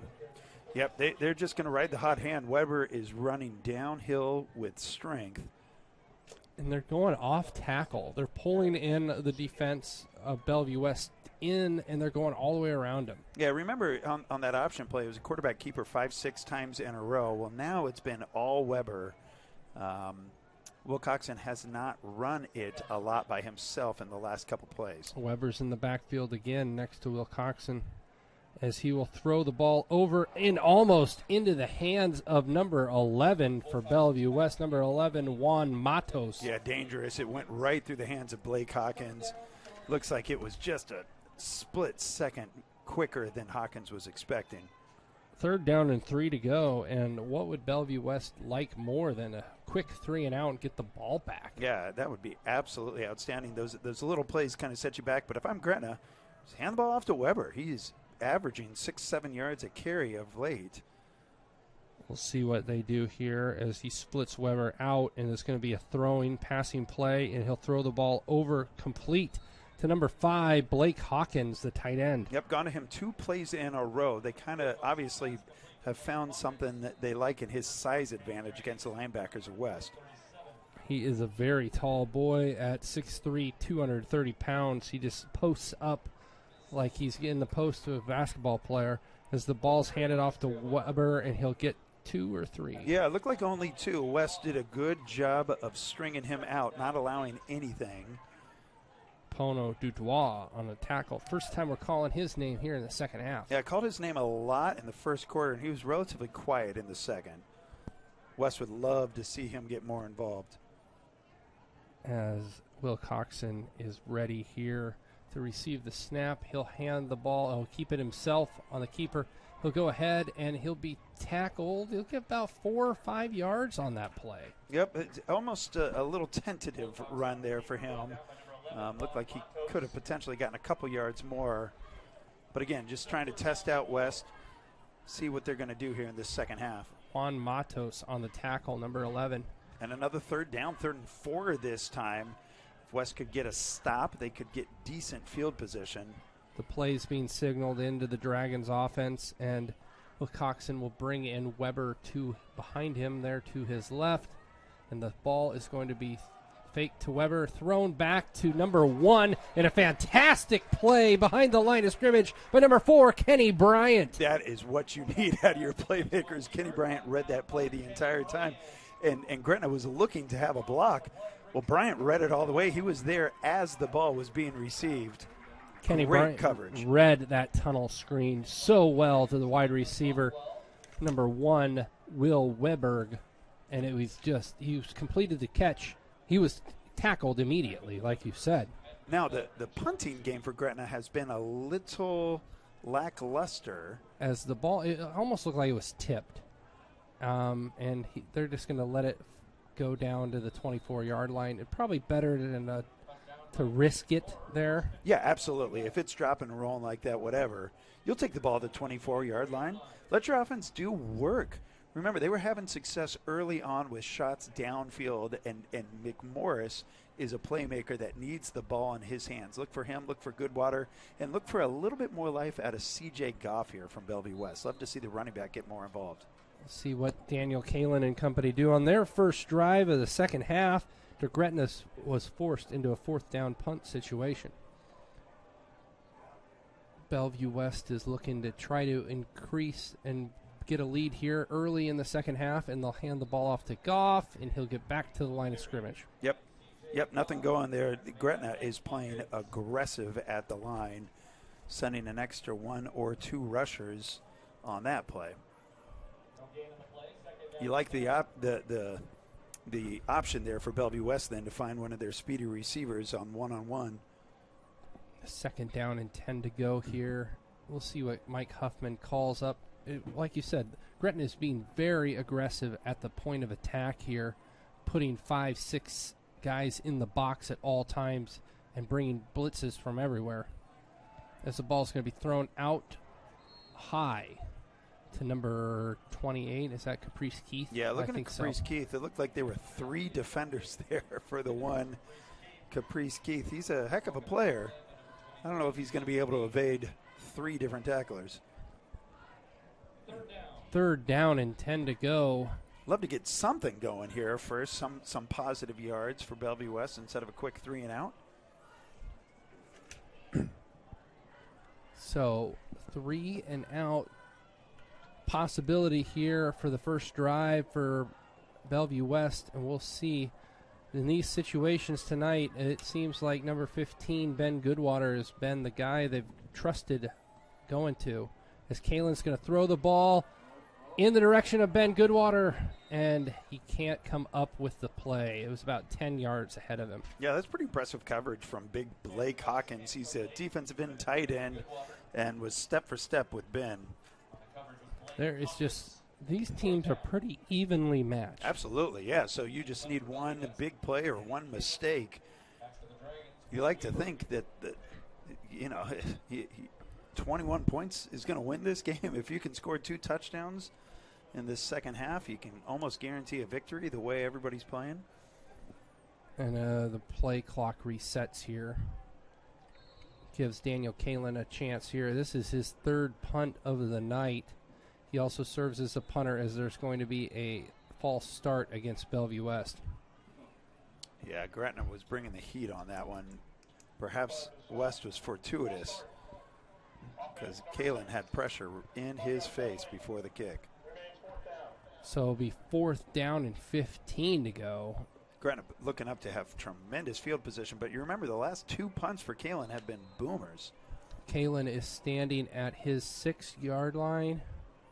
They're in this right on the shadow of the south goal line here at Feynman Field as they're going to kick the ball away, and it is a good kick. It's going to be bounding, and Bellevue West will down it back at the 36-yard line. We do have a flag down at the line of scrimmage. See what happens. Usually in the direction of the return team when it's thrown in that direction. So West probably wouldn't mind another crack at this. Illegal shift against Bellevue West. Wow. Goodness, pushing back even further. Gretna wouldn't mind another crack at this. I don't know if they're allowed to tack on the yardage where it's spotted. Illegal motion on the offense. Gretna is elected to take that penalty. Yeah. At the dead Okay. ball spot. Yep. First down. Take it at the dead ball spot, move it to the 41-yard line, and Gretna is cooking here with good field position. Start their second drive. Yep, absolutely. This is probably their best starting field position of the game. Look for a healthy dose of Weber here. So second drive here for Gretna in the second half, who received the second half kickoff. Waiting for Will Coxon to snap the ball here to see what the Dragons are planning to do here on this offensive drive. They hand it off to Weber. Weber stopped at the line of scrimmage. I believe that is number 98. Yeah, Chris Lawson. Lawson. Right there. Chris Lawson holding on for dear life. Didn't give up much more than a yard or two. Yeah, they're going to give him 2 yard. Big Chris Lawson, 295. He's a senior, 6'2". Yeah, he's had a on the measuring tape. Great season. Second down and 8 to go here from the 43-yard line. Gretna looking to go up here if they can convert on a field goal or touchdown as the ball is thrown at number 8. Number 8 is being pushed down the field, and he's going to score the touchdown. The second play of the drive here, number 8. Alex Runge. Runge. Yeah, avoided one tackle, high step to second.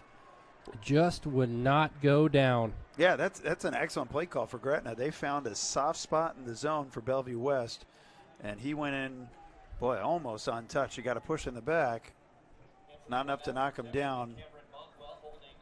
So it's 13-7 right now. 7 minutes 21 seconds here in the third quarter, as we're waiting for Bothwell to come on to try to kick it through the uprights, and he's been a fantastic kicker in warm-ups. Well, we saw him kick a 55-yarder. He might be okay with this. Although, it looks like the ball was blocked by Bellevue West by number 19. Who else but Pono Dudois?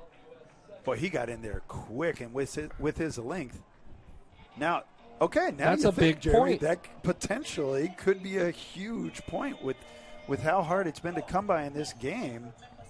So the point after touchdown failed thanks to the blocked kick by Pono Dudois, puts the Gretna Dragons up 13-7 over Bellevue West. 7 minutes, 21 seconds. Did I just jinx him? I didn't mean to. I don't think you did. I said it was an easy kick, and then it obviously wasn't. It was not my intention. It's tough to, if you don't have blockers to block. Listen, a make is a make, a miss is a miss. It's a make or miss league, Jeremy. That's the NBA. It's a dead duck there, you know what I mean? If you can't have people block for you for 2.5 seconds. Do we have a musical reference for getting blocked? I was just thinking of New Kids on the Block. So. Uh-oh. So. Wait, that was MC Hammer. Uh-oh. Sorry. We'll get back to the game, Jeremy. How about that? Bothwell's going to kick off from the tee here, and he will pooch it a little bit, and they'll see if they'll let it go out of bounds. And it is going to go out of bounds. Bellevue West is going to get the ball at the 35-yard line after the free kick out of bounds against Bothwell. Yeah, if you remember last time, Caprice Keith kind of tried to make that catch, fumbled it, and, set us up a little bit further behind. Smart move there to just let it roll out of bounds. And here we go. Danny Kalen looked so comfortable in the first half. Comes out 3 and out to start off the second half. Let's see if it can have a little bit more success. So I count that as the 4th penalty against Gretna tonight here. Bellevue West has the 8 so far by my unofficial count. I think it's accurate. So here we go. Daniel Kalen will take the ball on the right hash mark there as it kicked out to the right side of the field. And he has C.J. Goff behind him. And we're ready to start this second drive for Bellevue West after Gretna scored on their second play of their second drive of the second half. As Kalen goes ahead for 3. Yeah, nice job. Nice run there by Kalen. Looked like he, not too much room, but he kept his legs turning, picked up an extra 2. And 2nd and 7 looks a lot better than 2nd and 10. 7 minutes to go here in the third quarter. You're listening to Thunder Beats coverage of this Class A2 district game here, the homecoming game for Bellevue West on Team1Sports.com. As Kalen is ready with Goff to his left, he'll motion Goff out to the left. He'll throw to Goff. Goff is wide open. He's going to pick up the first down and more. He gets across the 50-yard line, and it was a fantastic play for about 13, 14 yards. Isaiah Weber brought him down, but I like that play call. Goff has been one of their playmakers that they've relied on all season long. Been pretty quiet in the first half, so let's find creative ways to get him with the ball. Goff is a good pass catcher out of the backfield, and they've used him a lot this season.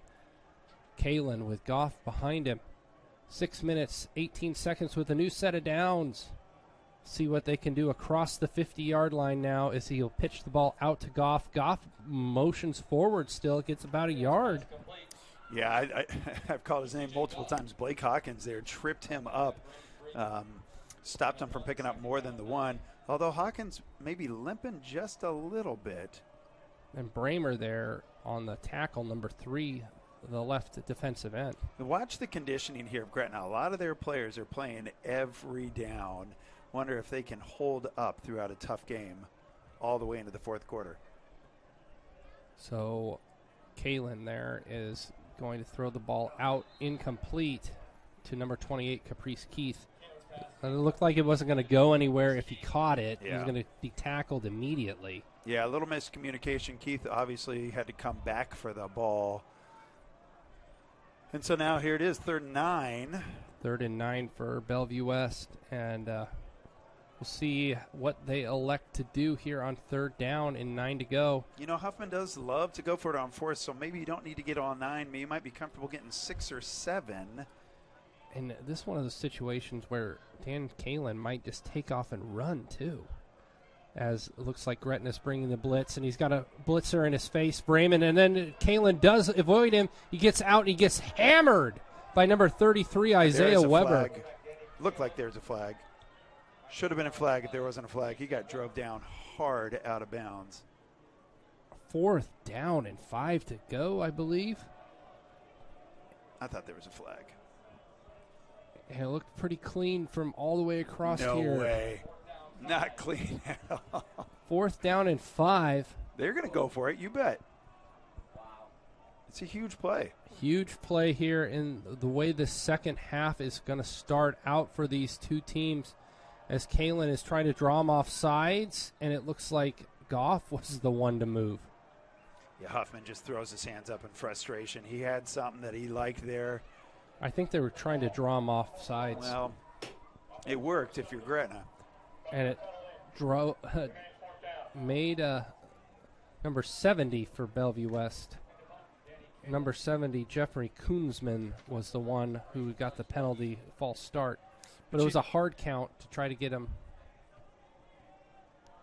Yeah, you don't like this on special teams. Hands up, palms up. What are we doing, Coach? With a late substitution here. Huffman is frustrated with his special teams. As the ball is getting ready to punt, Kalen does get it off. It's a bounding ball. It's going to bounce, and they'll be fielded by number 6. He'll get all the way down to the 22-yard line. Yeah, you're going to have to tackle better than that. It's a lot of bumping, a lot of pushing, but Number 8, Runge, was on the return. Savala thought he came up with a fumble there. Ref disagreed with him. 1st and So 10. here we go. I mean, Bellevue West, if you want to stay in this game, you have to stop them here. Bellevue West desperately needs a stop here on defense to get the ball back to the offense, which hasn't converted any points since the first drive of the game, and they were stopped down at the goal line. They had 4 chances from the 5-yard line, and they tried to go for a field goal and missed. So the ball's handed off to Weber. Weber stopped there to the line of scrimmage. No gain. 2nd down and 10. Looked like he actually lost a yard there. Look for the tight end. Gretna has been looking towards their tight end in the last couple possessions, finding a lot of success. Number 5, Blake Hawkins. But I don't see number 5 on the field right now. And he was... Remember, he was one potentially limping. It's a big loss for Gretna as the ball's handed off to Weber. Weber does go ahead for... That's a pretty good spot if you're a Bellevue West fan. Yeah, I agree. It's 3rd down Goodness, and 5. that's a great spot if you're Bellevue West. I thought he got an extra 2 than what was Yeah. given to him. 3rd down and 6, Mr. Steve Lemon says. 3rd and 6. Well, Gretna has thrown in this position earlier in the game. They've been running as of late to pick up first downs by the running power of Will Coxon. Just under 4 minutes to go here in the 3rd quarter. As Will Coxon's looking to pass, he's going to scramble out to the outside. He's going to get around the corner and push out of bounds. He's going to pick up. No, they're going to say No, maybe he's short. got 1 or 2 yards. Yeah, he's short by at least 3. You know, that's actually a pretty mature move there by Wilcoxon. He looked, he ran, tried to see, come up with something. Just get out of bounds, right? What you don't want to do is throw an interception, force a ball, give Bellevue West hope. The way your defense is playing right now against Bellevue West offense, it's okay to punt it away. Did you think that maybe he was going to put his shoulder down and try to pick up the three yards to get the first? Nope. So the ball is punted by Bothwell, and Bellevue West is going to let it bounce back towards the 42-yard line. Great field position for Bellevue West to start off on the 43, about where they ended their last drive. If you're Bellevue West, take a breath. This is very much a game that you have the ability to take control of right here. What you don't want to do is start pushing and panicking. Still a lot of time in the third quarter. Bellevue West getting the ball back here for their third drive after Gretna's third drive ended in a punt. So we've seen a punt and then another punt and then a touchdown and then a punt and then a punt. Look at this man coverage on McMorris down here close to us. And he's going to throw the deep ball, the 9 route to McMorris, and just off the fingertips by Isaiah McMorris. Mr. Reimer called it on the fly route. Gosh. Just out of the tips of his fingers. That's the fingertips. play. That's the call. That's the word. Yeah, just slightly ahead of him. The deep shot needed. Oh, shoot. McMorris had a step. McMorris was being guarded by number 23, Joey Veith.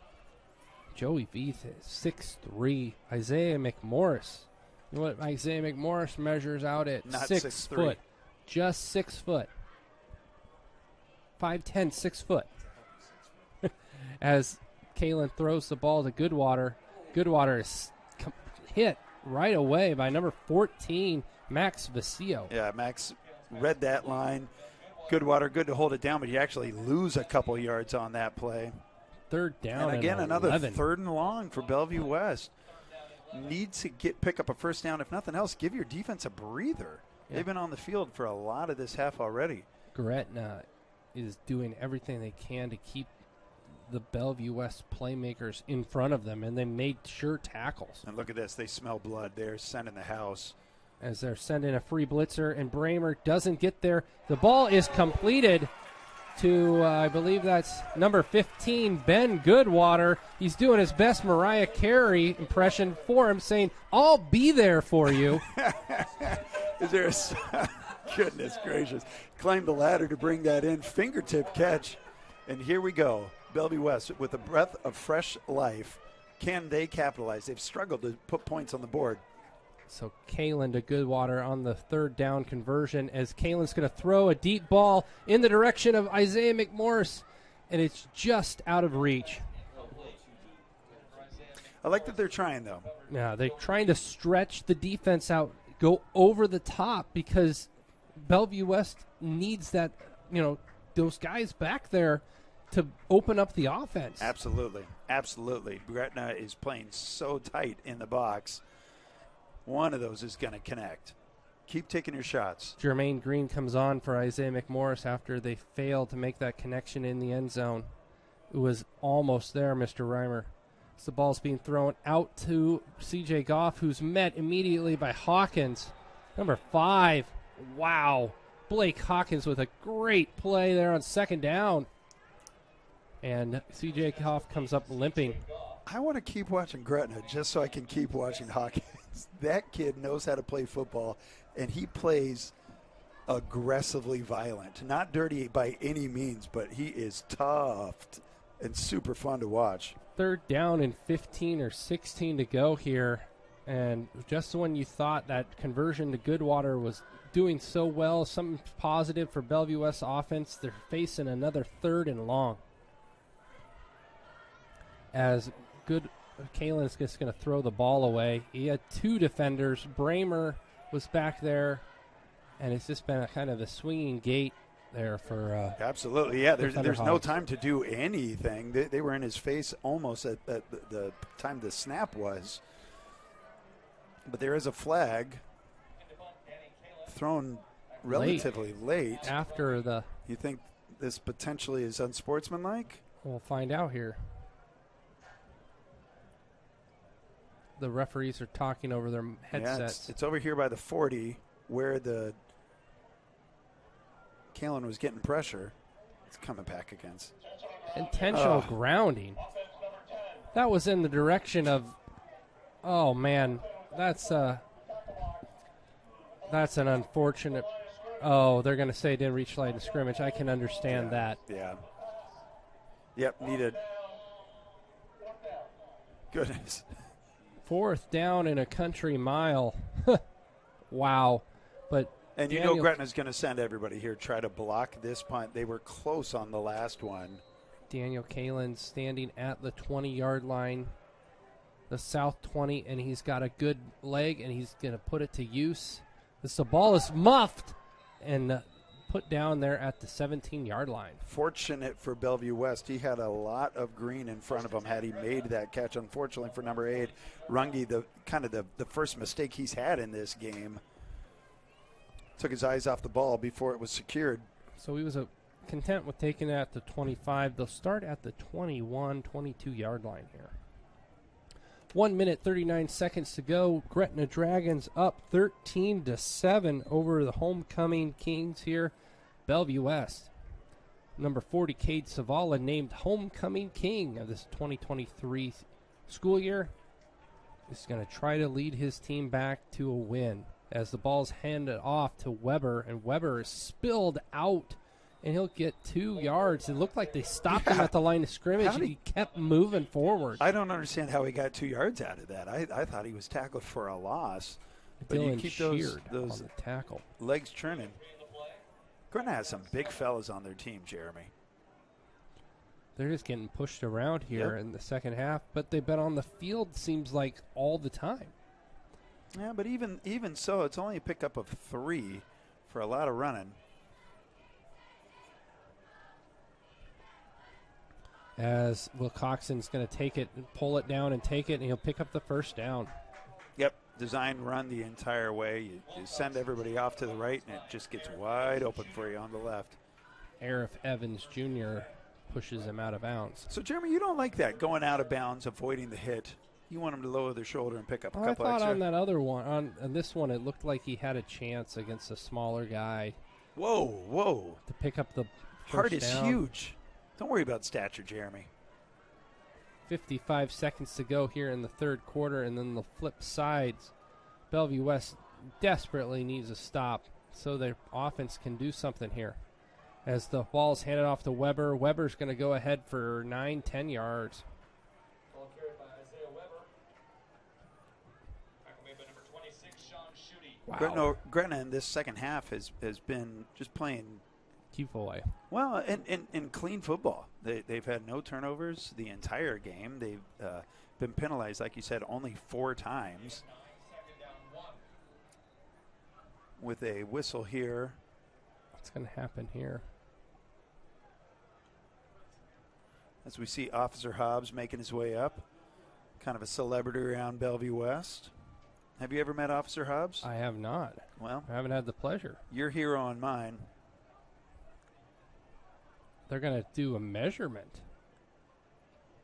This is the first time, folks, this year we've had a measurement at a home game. You're absolutely right. Typically they say, yeah, you know what, just give it to them. They wanted. Let them have it. Let's see, see how the chain gang operates here. And they're going to pull the first down marker, and it's going to be a first down. Just by give the it to nose of the football. So Gretna will have a first down and 10 from the 48-yard line. That does give a chance, though, for the players to huddle up with their coaches. Get a breather. Get a breather. Get your head straight a little bit. Come back with a plan. Probably should have read a timeout read in perspective. Well, I'll sum up your timeout, Reed. Go to the Thunderbeat. That website is the best. We'll hear more about it later, folks. So first down and 10 to go from the 48-yard line. Will Coxon takes the snap, keeps it himself. He's being spilled out to the outside. Stop for a loss They have a loss of 2 on the first down. Yeah, West read that the entire way, and it looked like that was Dylan Sheard, one of the linebackers for Bellevue West, with great coverage. 2nd down and 12 to go after the loss of 2.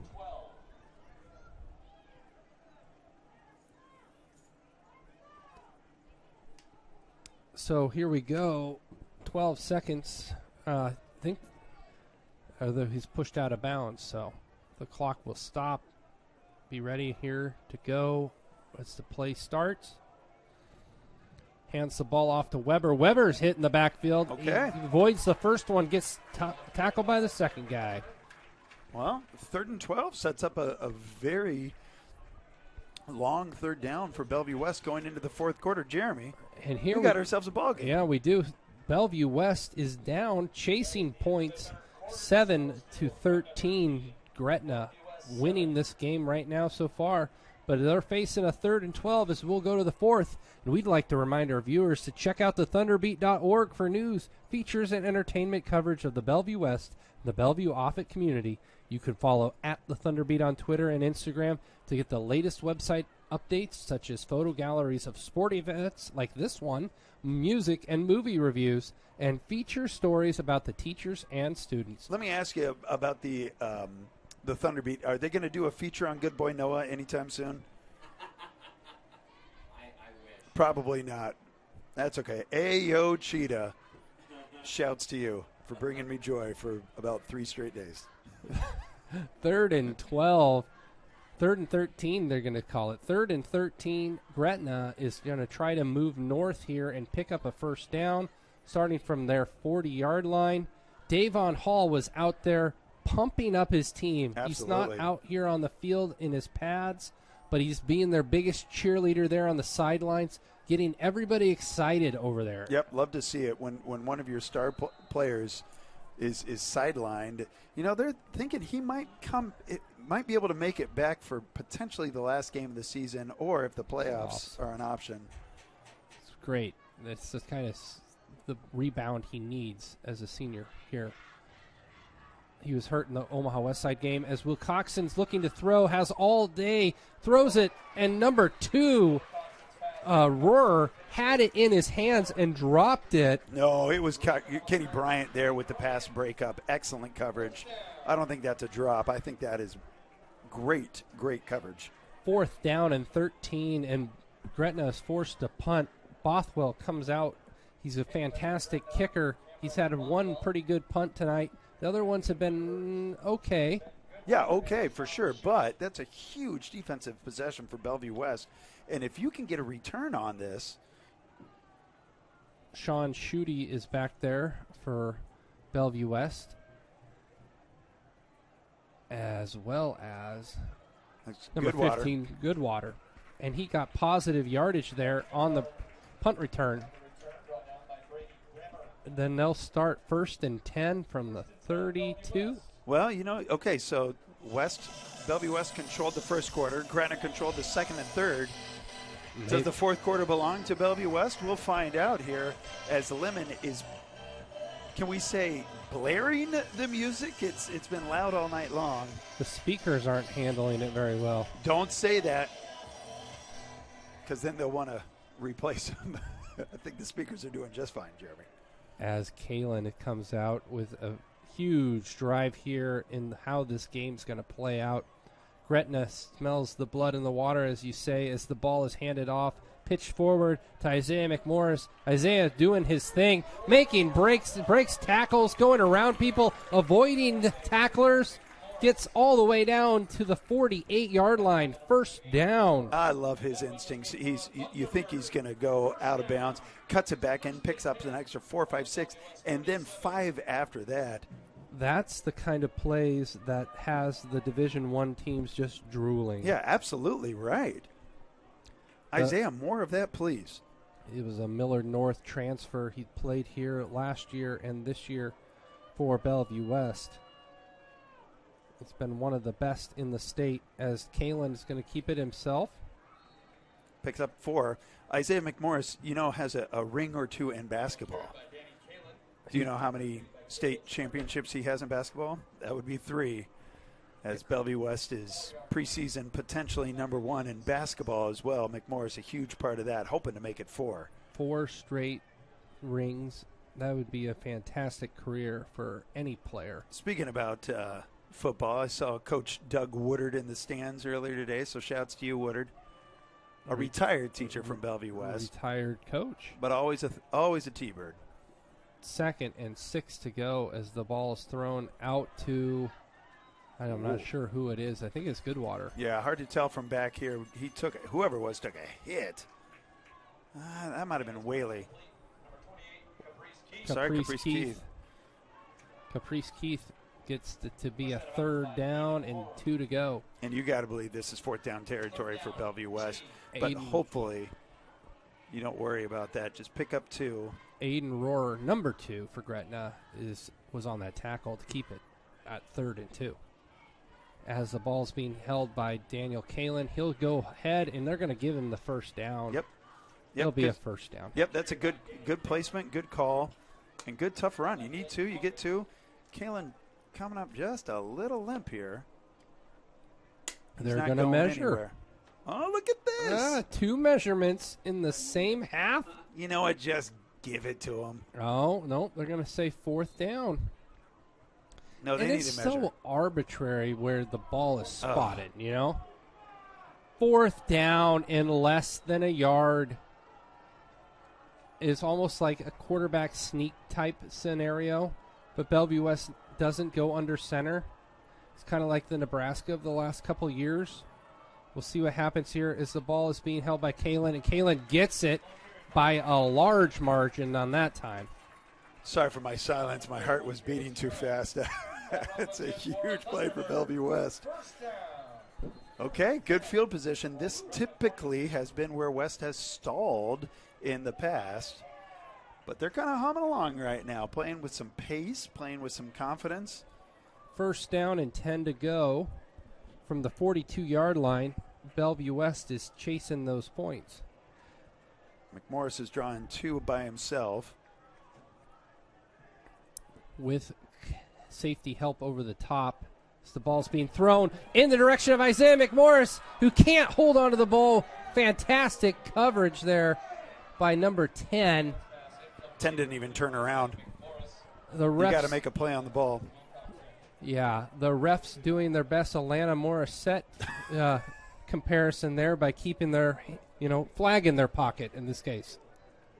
Not now, Jeremy. 2nd down and 10 to go, and a big play there by number 10, Alex Wilcoxon, the quarterback defensive back for the Gretna Dragons. 2nd down and 10 as Kalin throws in the direction of McMorris. McMorris is going back towards where Kalin threw the ball, and he'll take a loss.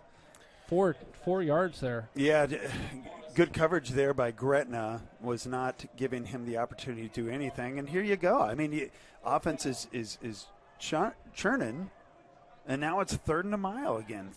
It says 3rd and 10 on the scoreboard, but it looks like 3rd and 13. 3rd and 13 to go in a huge play here. 8 minutes and 30 seconds to go in this homecoming ball game. You're listening to the Thunder Beat on Team1Sports.com.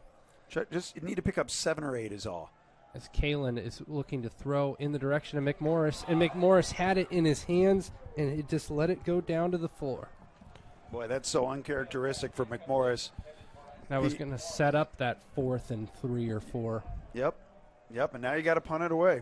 So, okay, Bellevue West, obviously that's a missed opportunity. Don't let it draw you down and lull you here. The defense has to come back with that same spark of the last possession.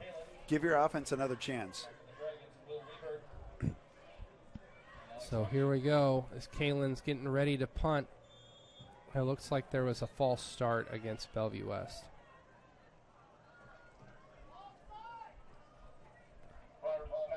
Yep, false start. Another penalty here on Bellevue West. That puts them up to 10 by my count. And how many false starts has it been? Numerous. and offsides. Yep. Pre-snap penalties. I've kind of put Stuff Bellevue at West this point behind that the should be 8 ball. cleaned up. Yep. As Kalen has a great punt, the ball is fielded cleanly and taken right down to the 15-yard line. Yeah, that is a great punt because it was in the air long enough to get the defense there for the coverage. Nothing going for number 1. Yeah, it was Rungy, number 8, wasn't it? Probably. Oh, Will Weber. No, you're right, number 1. Say that again. You were right. You were correct. No, it doesn't happen very often, folks. So here we go. First down. As Billy Joel would say, you may be right. I may be crazy. 16. First down from the 16-yard line. As the ball's handed off to Isaiah Weber, and he'll go all the way out to get a 12-yard gain. How many arm tackles did he run through? And then a flag at the very end here.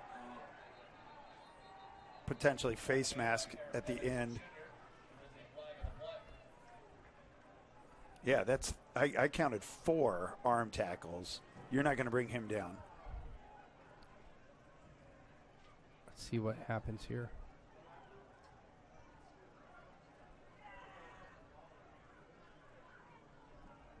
Yeah, it's against Bellevue West. So a penalty not an inopportune time makes it the 11th penalty against Bellevue West here tonight.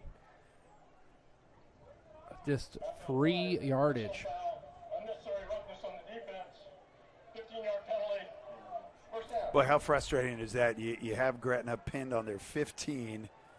You give up a first down, then you have a stupid, unsportsmanlike penalty at the end.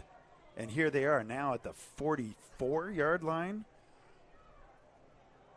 Is that against Cade Savala? I don't know who it was. But Gretna doesn't need to do too much, right? Now Gretna's biggest help is the clock. Keep that run game going, keep the clock running, and keep it out of Bellevue West's hands. I was going to say, it looked like an illegal motion there against Gretna. Got up to the line, and they, false start. Offense number 55. Yep. Penalty. First down. So Bellevue West, they'll have 5-yard penalty there. They'll take it. With the dulcet tones of Steve Lemon coming over the intercom. Been teaching for Bellevue for 30-plus years, Jeremy. Math. So there we go as the ball's handed off to Isaiah Weber. And he'll go all the way down, picks up what? Needed 15, got about 12. Yeah. Boy, he has such a good combination of strength and speed. Not a whole lot of wiggle to him, but when you run as tough as he does, you don't need it. So it'll be second down in 3 to go. And across the 50-yard line in Bellevue West territory. 7:05. They're going to let that They're just going play to let clock. the play. Yeah, like you said, let the clock roll. As the ball's handed off to Isaiah Weber again, and they just haven't had any chance of stopping him tonight. Yeah, he's definitely gained confidence as the game's going on, and you can see West is struggling to keep up as we have a player down. Oh boy, that was scary. That was scary. Yeah, we'll hope for something, but the ref is gone quick. He got up, tried to stay, and immediately fell back down. This is where you're thankful that we have Shannon Geyer on our side. If you're Bellevue West, she's the athletic trainer, has been for many, many years, and one of the best in the business. But we hope this kid's okay. I haven't been able to see his number.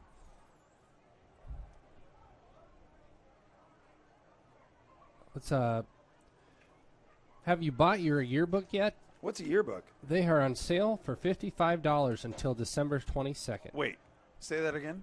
Yearbooks, they're on sale for $55. $55? Till What a the- bargain. Till December 22nd. Oh, my gosh. You can go to room 426 and buy one with cash, check, or card, or you can go to yearbookforever.com and purchase online. Do you know what they say about room 426?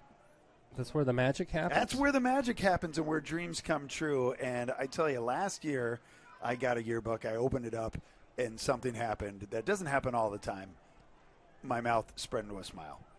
I just love that yearbook. Mr. Stuvey and his staff do an excellent job. And, folks, we're trying to make light, but obviously we have a scary situation going on in the field right now.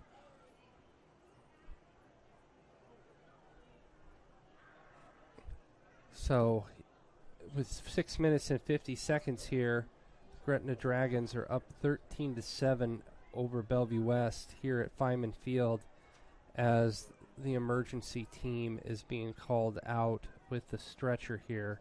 We have a very dire situation on the field here, and we're going to go to break here as we'll be right back after the situation has been taken care of.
We welcome you back in here with 6 minutes and 50 seconds to go here in the fourth quarter. We just saw a very, very scary, real thing that can happen on any play in a football game. It's a high school football game. Number 44 for the Thunderbirds, Aiden Morris, 6'3", 200 pounds. He's a senior. Was just taken off the field by medical personnel in a stretcher. And it was very eerie, very similar to what we saw with the Buffalo Bills and DeMar Hamlin last year. And it just brings to focus how scary and violent and on any play something like this could happen. But, you know, hats off to the individuals that took care of Aiden Morris. And now there's 6 minutes and 50 seconds to go here in the fourth quarter. And football will be played here again as Bellevue West is trying to catch up here, down 7-13. 6 minutes and 50 seconds to go here. Mr. Reimer? Yeah, it's reminds you that what we're playing is a game, and there are bigger things than football. But they're going to finish this game, and they should. The players on both sides are ready to roll.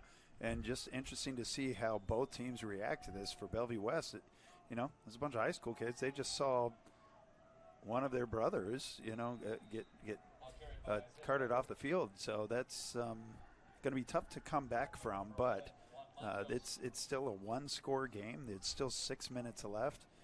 Very much anybody's game at this point. Second down play was 2nd and 10. I think it should be. Yeah, it was 1st and 10. So now it's 2nd down and 4 to go here. 4, right. On the first down play, Isaiah Weber was given the ball, 6-yard scamper, 5 minutes and 49 seconds as Gretna's bleeding the clock. And there should be a penalty there for illegal formation, and there will be. It was thrown. So it would be 2nd down. They picked up 2 yards. Be 3rd and 2, but there'll be a 5-yard penalty for illegal formation. Yeah, it's eerily quiet right now, isn't it, Jeremy? It was, obviously during the stoppage of play, it was silent, and the crowd's kind of having a hard time figuring out how they should react at this point. So you're able to hear a lot more noise from the field. It's kind of a different feeling right now. Second and 9. 2nd and 9 to go here. Bellevue West needs to get the ball back if they're going to have a chance to win this game. Remember, there was a blocked kick by Pono Dudois to keep it from being 14-7. 5 minutes, 30 seconds here to go. And Gretna has a leg in their number 99 kicker, number Bothwell, as the ball is handed off to Weber again. Weber goes ahead. Be 3rd down and 6. Yep, good read on that by number 26, Sean Schutte. Was able to make the play and stop him from picking up more than 2. And now it's 3rd and a manageable 6. 3rd and 6 to go with under 5 minutes to play in this fourth quarter. As Will Coxon and the company here, number 10 for them, are going to try to pick up this 3rd down and see if they can keep the Bellevue West defense on the field. How much clock has Gretna chewed on these 3 plays already, though? Over a minute and a half plus. So the ball's thrown back to number 5. And as Bellevue West makes the stop, be 4th and 3 to go in that area. Where do you go for it? You bring on the leg. Dylan Sheard with a great tackle to keep it 4th and 3.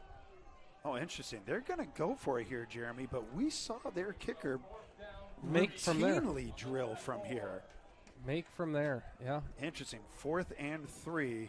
This is the ball game. Yeah, it's the ball game here, folks. If Gretna picks up a 1st down here, they can essentially ice it. Yep. Bellevue West does have all 3 of their timeouts, as it was a kick, is a punt. So the punt is going to be downed. Will Coxon step back, and he did his 2nd punt of the night. Bellevue West is going to get the ball back, the 10-yard line. The offense is going to go out there with some motivation behind them. They got to score, but they probably also want to score for Mr. Aiden Morris. Well, They need to go to the length of the field here. And they have 4.5 minutes, and you've got what a lot of people would say is the best quarterback in the state of Nebraska here leading your offense. This is a chance for Danny Kalin to prove that he deserves the accolades. And he's been cool and confident the entire game. Let's see what you can do, Danny. Danny Kalin's going to lead. He's a senior quarterback. He's pledged right now to go to the University of Nebraska on signing day. As he's rolling out, he's going to throw behind in the direction of C.J. Goff, but it was very well covered by number 35 for them. Number 35, Jace Wilson. Yeah, Gretna read that play perfectly. Excellent coverage. Not too much lost here for Bellevue West. 4 minutes and 20 seconds. Bellevue West chasing those 6 points. You don't need to get it all in one play, but you definitely have to pick up more than 2 and 3 here. Kalin hands the ball off goodness. to Goff and is met by 3 Gretna defenders for a loss of 5 yards. They were there immediately. Goodness gracious. And now, all of a sudden, Bellevue West is in a load of hurt. 4th down and Third down. 14. 3rd down at 14. Just under 4 minutes to go here in the 4th quarter. You got to get off of your own goal line, even if you're going to go into punt formation. West has had a couple drops from some of their star players in this half. You almost think this is going to be one of those times when they do a three-step drop and throw the bomb, as Kalin's throws incomplete in the direction of Whaley, as he was being pressured by 2 Gretna defenders. 55, number 55, Aaron Sibley, but and number 31. Yeah, that's not Caleb what you needed Sherman. for Bellevue West. Goodness. Now you got to punt it away. Gretna's going to get fantastic field position. Got to do something better than that. Danny Kalin had a 70-yard punt in the first half. They need a 70-yard punt right now. Punting from the W in the Bellevue West North end zone with about 3 minutes. Oh, it's going to be a fake on 4th down as he throws the ball to C.J. Goff. C.J. Goff has the completion. He's going to pick up the first down. Oh, my gosh. It was 4th and 14 from their own end zone. They call a fake punt. A fake punt. I cannot believe what I just saw. It was a running back screen. Oh, my gosh. Remember that play, Jeremy. Oh, Potentially my a gosh. season-saving play right there.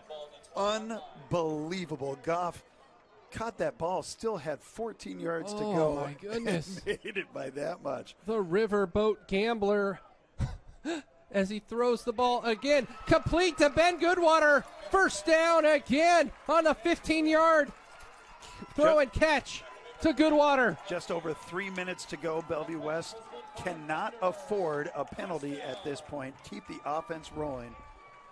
Bellevue West going in hurry-up mode. They're in a full passing attack as he's throwing the ball downfield to Isaiah McMorris, who catches it inbounds. He's going to be out of bounds. Oh, my goodness. And the Bellevue West sideline goes crazy. He called him out of bounds. Everybody's right there. You'll probably see this on news later tonight because the film crews are down there for the local sports shows. That's a questionable call at best. But Wow. if you're Bellevue West, it's still 2nd down. You have to recover from that and bounce back. 2nd down and 10 from the 38-yard line. Bellevue West is chasing points here as the ball's thrown to Isaiah McMorris, or Caprice Keith. I'm sorry, Caprice Keith on the little tunnel screen. He picks up the first down. Bellevue West is in mode here. They're in high-scoring, high-offense mode here. And you're rolling if you're Bellevue West. All different players are touching the ball, making plays. People are fighting to get those extra yards. As Daniel Kalin's rolling out to the right, throws the ball complete again. Ben Goodwater making the catch, going out of bounds. Ben Goodwater picks up to the 30-yard line. Bellevue West is trying to keep the subs from Gretna to get on. Listen, the crowd from Bellevue West knows how important this drive is. This is the most alive they've been all season long. And in fact, the last couple seasons, this is a huge, huge drive. And the pendulum swing of what we saw with the injury to this drive from the Bellevue West offense is just crazy emotional right here. It's, like Mariah Carey's emotions. Stop it. Play the game. As Daniel Kalin is ready to receive the snap. He's throwing the ball deep to the end zone. And Sam McMorris catches it. Touchdown! Touchdown! Touchdown! Kalin to McMorris from the 32-yard line. Strike. 2 minutes, 30 seconds. Tie ball game. 13-13. Here to go. McMorris showing that athleticism and making the grab right when you need it. The only concern now, 2.5 minutes left on the clock. A lot of time for Gretna. 2.5 minutes here. This extra point is huge as they'll get another 25 seconds here on the play clock. The homecoming king gets the snap down. The ball goes up, and it is Ian Shepard with the point after touchdown.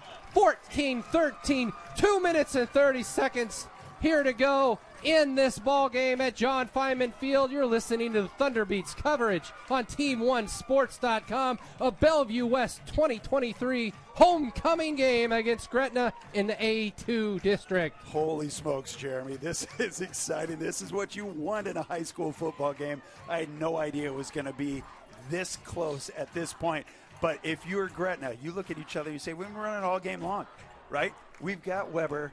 We've got a trusted running back. Let's get the ball in his hands and just churn out 6-7 yards. Bellevue West cannot let them get to the 40-yard line because their kicker has shown that he can kick consistently a 50-yarder comfortably.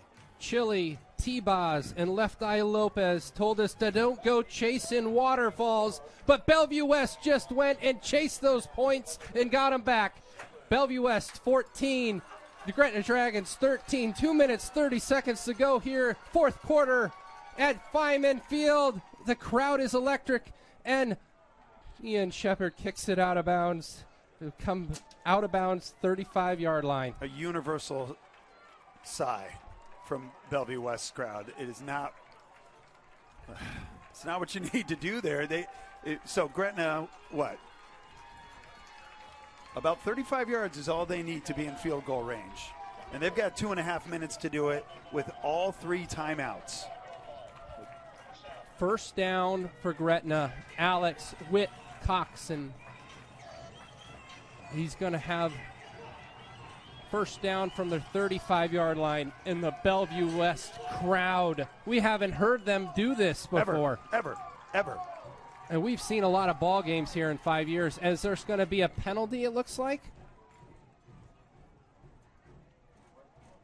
I think they're trying to reset. They're trying to calm the crowd down, perhaps? I don't know. First, now they're ready to play Okay. here. 2 minutes, 28 seconds here to go. Fourth quarter. Bellevue West leading 14-13 over their district rival as the ball's thrown complete by Will Coxon to number 1, Will Weberg. Remember, they only need about 12 more yards to comfortably kick a field goal. Clock is rolling, 2 minutes, 20 seconds. Cameron Bothwell has a leg. Both teams have 3 timeouts. As Will Coxon goes forward, and he'll get across the 50-yard line, get down to the 47. Looked like Sheard was able to trip him up there. Pono Dudois having Dudois his as well. name called there, saving a bigger gain than what they got. Second down and 4, a minute 50, and now you start wondering when you're going to use these timeouts. As Will Coxon throws the ball incomplete to number 1, Will Weberg. Weberg had it in and out of his hands. Oh, that is so dangerous, Jeremy. Weaver has been so reliable. Slipped through his hands, though. Bellevue West, an opportunity missed. And now it's 3rd and 4. 3rd and 4. This is four down territory for Gretna and they've been able to do what they've wanted in this second half on the ground. We'll see what they do here on 3rd and 4. As they're going to go into passing mode here, and Will Coxon throws it, and almost intercepted. Almost picked off by Bellevue West defense. Okay. Fantastic play by Caprice Keith. And just the biggest play of the season for Bellevue West right now. 4th and 4, a minute and a half to go. It's okay if Gretna picks up the first down here. But they're going to take a timeout and think about it. Who called timeout? Gretna called timeout. Their first of the night, or the second half. The East versus West game is next Friday. As exciting as this is, it's always exciting to play East. Well, and it's a whiteout. Pre-order your game day t-shirt tomorrow through Friday. The cost is $15, and the shirt is short-sleeved. Stop by the Birdhouse to purchase and guarantee your shirt for the rivalry game next week. It's an A2 clash. Super fun rivalry all over the place. The two football teams, the two bands, the cheerleaders, everybody is going to be, everyone in Bellevue is at this game, and it's at Bellevue East. Unfortunately, you won't hear Jeremy and me calling the game, but we'll be there watching it for sure as we set up for this monstrous 4th down. 4th down and 4. And no, I haven't seen Mike Huffman try to amp up the crowd, but he too got in there to amp the crowd up. 4th and 4 from the 47-yard line of Bellevue West. Alex Wilcoxon here in a huge play. You wondered how West was going to respond after the injury. I'd say they've responded passionately and strongly. Let's see if they have one more in them. As the defense is looking, they're going to keep Wilcoxon in the pocket, and they make the stop. Bellevue West gets the ball back. Turnover on downs. Gretna forces. They didn't get the first down. Bellevue West forces the turnover on downs. Asher Jenkins with the stop there, but he was rushed from the pocket, nowhere to go. Excellent coverage downfield, and what a defensive stand for Bellevue West, forcing a turnover and downs. Gretna still with 2 timeouts, not 8, so Bellevue West isn't able to completely go into victory formation. Asher need to pick up 1 first down. You kind of felt like on that series that number 44 was with them. Yeah, they may have had 11 men on the field, but they had 12 hearts out there as Morris was carted off after the injury. Absolutely. And we have a stoppage of time here. They're trying to tell McMorris has to come off the field. He must have had his something wrong with his helmet, maybe, or his mouthpiece out or something. Caprice Keith comes in on for Isaiah McMorris. He gets. I don't imagine you pass the ball. You just run it. Kalen keeps it himself. Kalen is going ahead for 7. You think he wants this, Jeremy? Danny Kalen with a fantastic stop. And though Gretna's got to use a timeout, and they do. They have 1 left now. Minute 24 to go. And the perfect timeout read, sponsored to us by the Thunder Beat. What's the key to Bellevue West finishing this game strong? The key is 3 yards. 3 yards, Jeremy. Bellevue West needs to pick up a first down on the run. And let's ask Waylon before the show. Wingling, I'm so sorry. Before the game, you didn't know how much you like football. I'm telling you, do you like football now? Yeah, I do. How exciting is this? On a scale of 1 to 10, how exciting is it? Oh, I can't rate it. Wow. I'm going to answer for it. This is an 11, as Spinal Tap would say. Turn it to 11. 1 minute, 26 seconds to go here in the homecoming game. You're a senior. You don't want to lose your homecoming game. That feeling you have for the rest of your life. If you never go play football again, you don't want to lose that homecoming game as a senior. And Bellevue West, if you lose this game, 0-2 in districts. They won I'm sorry, last 1-1 in districts, but you're at 3-4 in the record. Yeah. It's a big play here as Kalen gets the first down. Kalen. And, the Backstreet Boys said, we got it going on. Bellevue West has got it going on right now. There is a swagger with Danny Kalen right now. It's excellent to see him love this game of football and command this option, and I love that you needed a first down, and he called his own number twice and got exactly what was needed. Looks like Gretna's taking their final timeout. 1 minute, 11 seconds as the coaches from Bellevue West are starting to head down. And the "We Will Rock You" chant on this side. Holy cow. Queens, we will rock you. Bohemian Rhapsody here at Feynman Field. This is as exciting as it gets. This is what you want in high school football. Obviously, it's incredibly sad, scary moment earlier on, and our prayers are with him. But to finish this way and have this energy, look at all of Bellevue coming alive right now. This is pretty special. 1 minute, 11 seconds. 71 seconds left in this homecoming game. Bellevue West leading 14-13. You got to have 3 snaps that are sure snaps. Caprice Keith will go into the backfield. He'll be that safety on offense as Bellevue West comes out in the victory formation. Again, they do it from the shotgun. They don't go under center. So they have to have shotgun snaps here. Kalen gets the snap, and he's not being rushed. Yet he takes a knee. And They didn't what have to. Great sportsmanship here between Gretna and Bellevue West right here. Gretna has had Bellevue West's number the last 2 seasons, and here they come back. This is a huge win for Bellevue West. This is a fantastic team in Gretna that is sound, that is strong. But this is the energy boost. This is the confidence builder that Bellevue West needs to finish up their season and take it into the playoffs as we take the second snap. One more. No, that's it. That's ball game. And as Fred said, he said, do your little turn on the catwalk. Right, said Fred. And Bellevue West is doing their little turn on the catwalk here on homecoming night with a 14-13 District A2 win.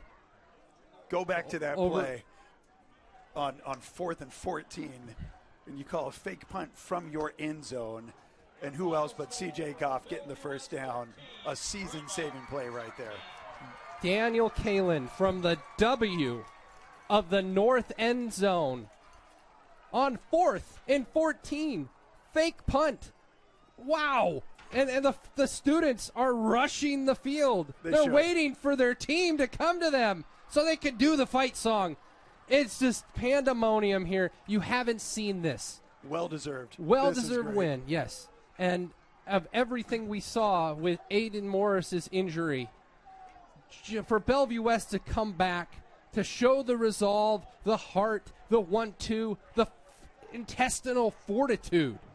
Bellevue West, fantastic win here tonight to pull out the victory. 14-13. Mr. Reimer, do you have anything else to say? No, I'm excited for the next game, excited for next week, and there is life in this program again, Jeremy. Let's see what we can do with it. When you get those 8 district spots for Class A, district champions, you remember this game. Bellevue West beats Gretna, the Dragons, and what a fantastic show of athleticism and sport. And again, we have our hearts, we have our prayers. We're hoping for the very best for Aiden Morris during that scary situation. Today, our coverage of today's game was made possible by several student journalists for the Thunderbeat. The video camera was run by Wendling Wester, and our on-field photographers were Rory Vargas and Reagan Thompson. We thank Mr. Stuvey for being our producer here tonight. We thank John Morrow, and we thank the Bellevue West Thunderbirds coming back to give this exciting 14-13 win. Thanks for joining us today for Gretna against Bellevue West. Our next broadcast will be October 19th, which is a Thursday night for the senior night, playing Papillion La Vista South in the last A2 game that Bellevue West will have. The final score here for John A. Feynman Field, T-Birds 14, Gretna Dragons 13. For Mr. A.J. Reimer, I'm Jeremy Block. Thank you for everybody at the Thunderbeat as we sign off and go Thunderbirds.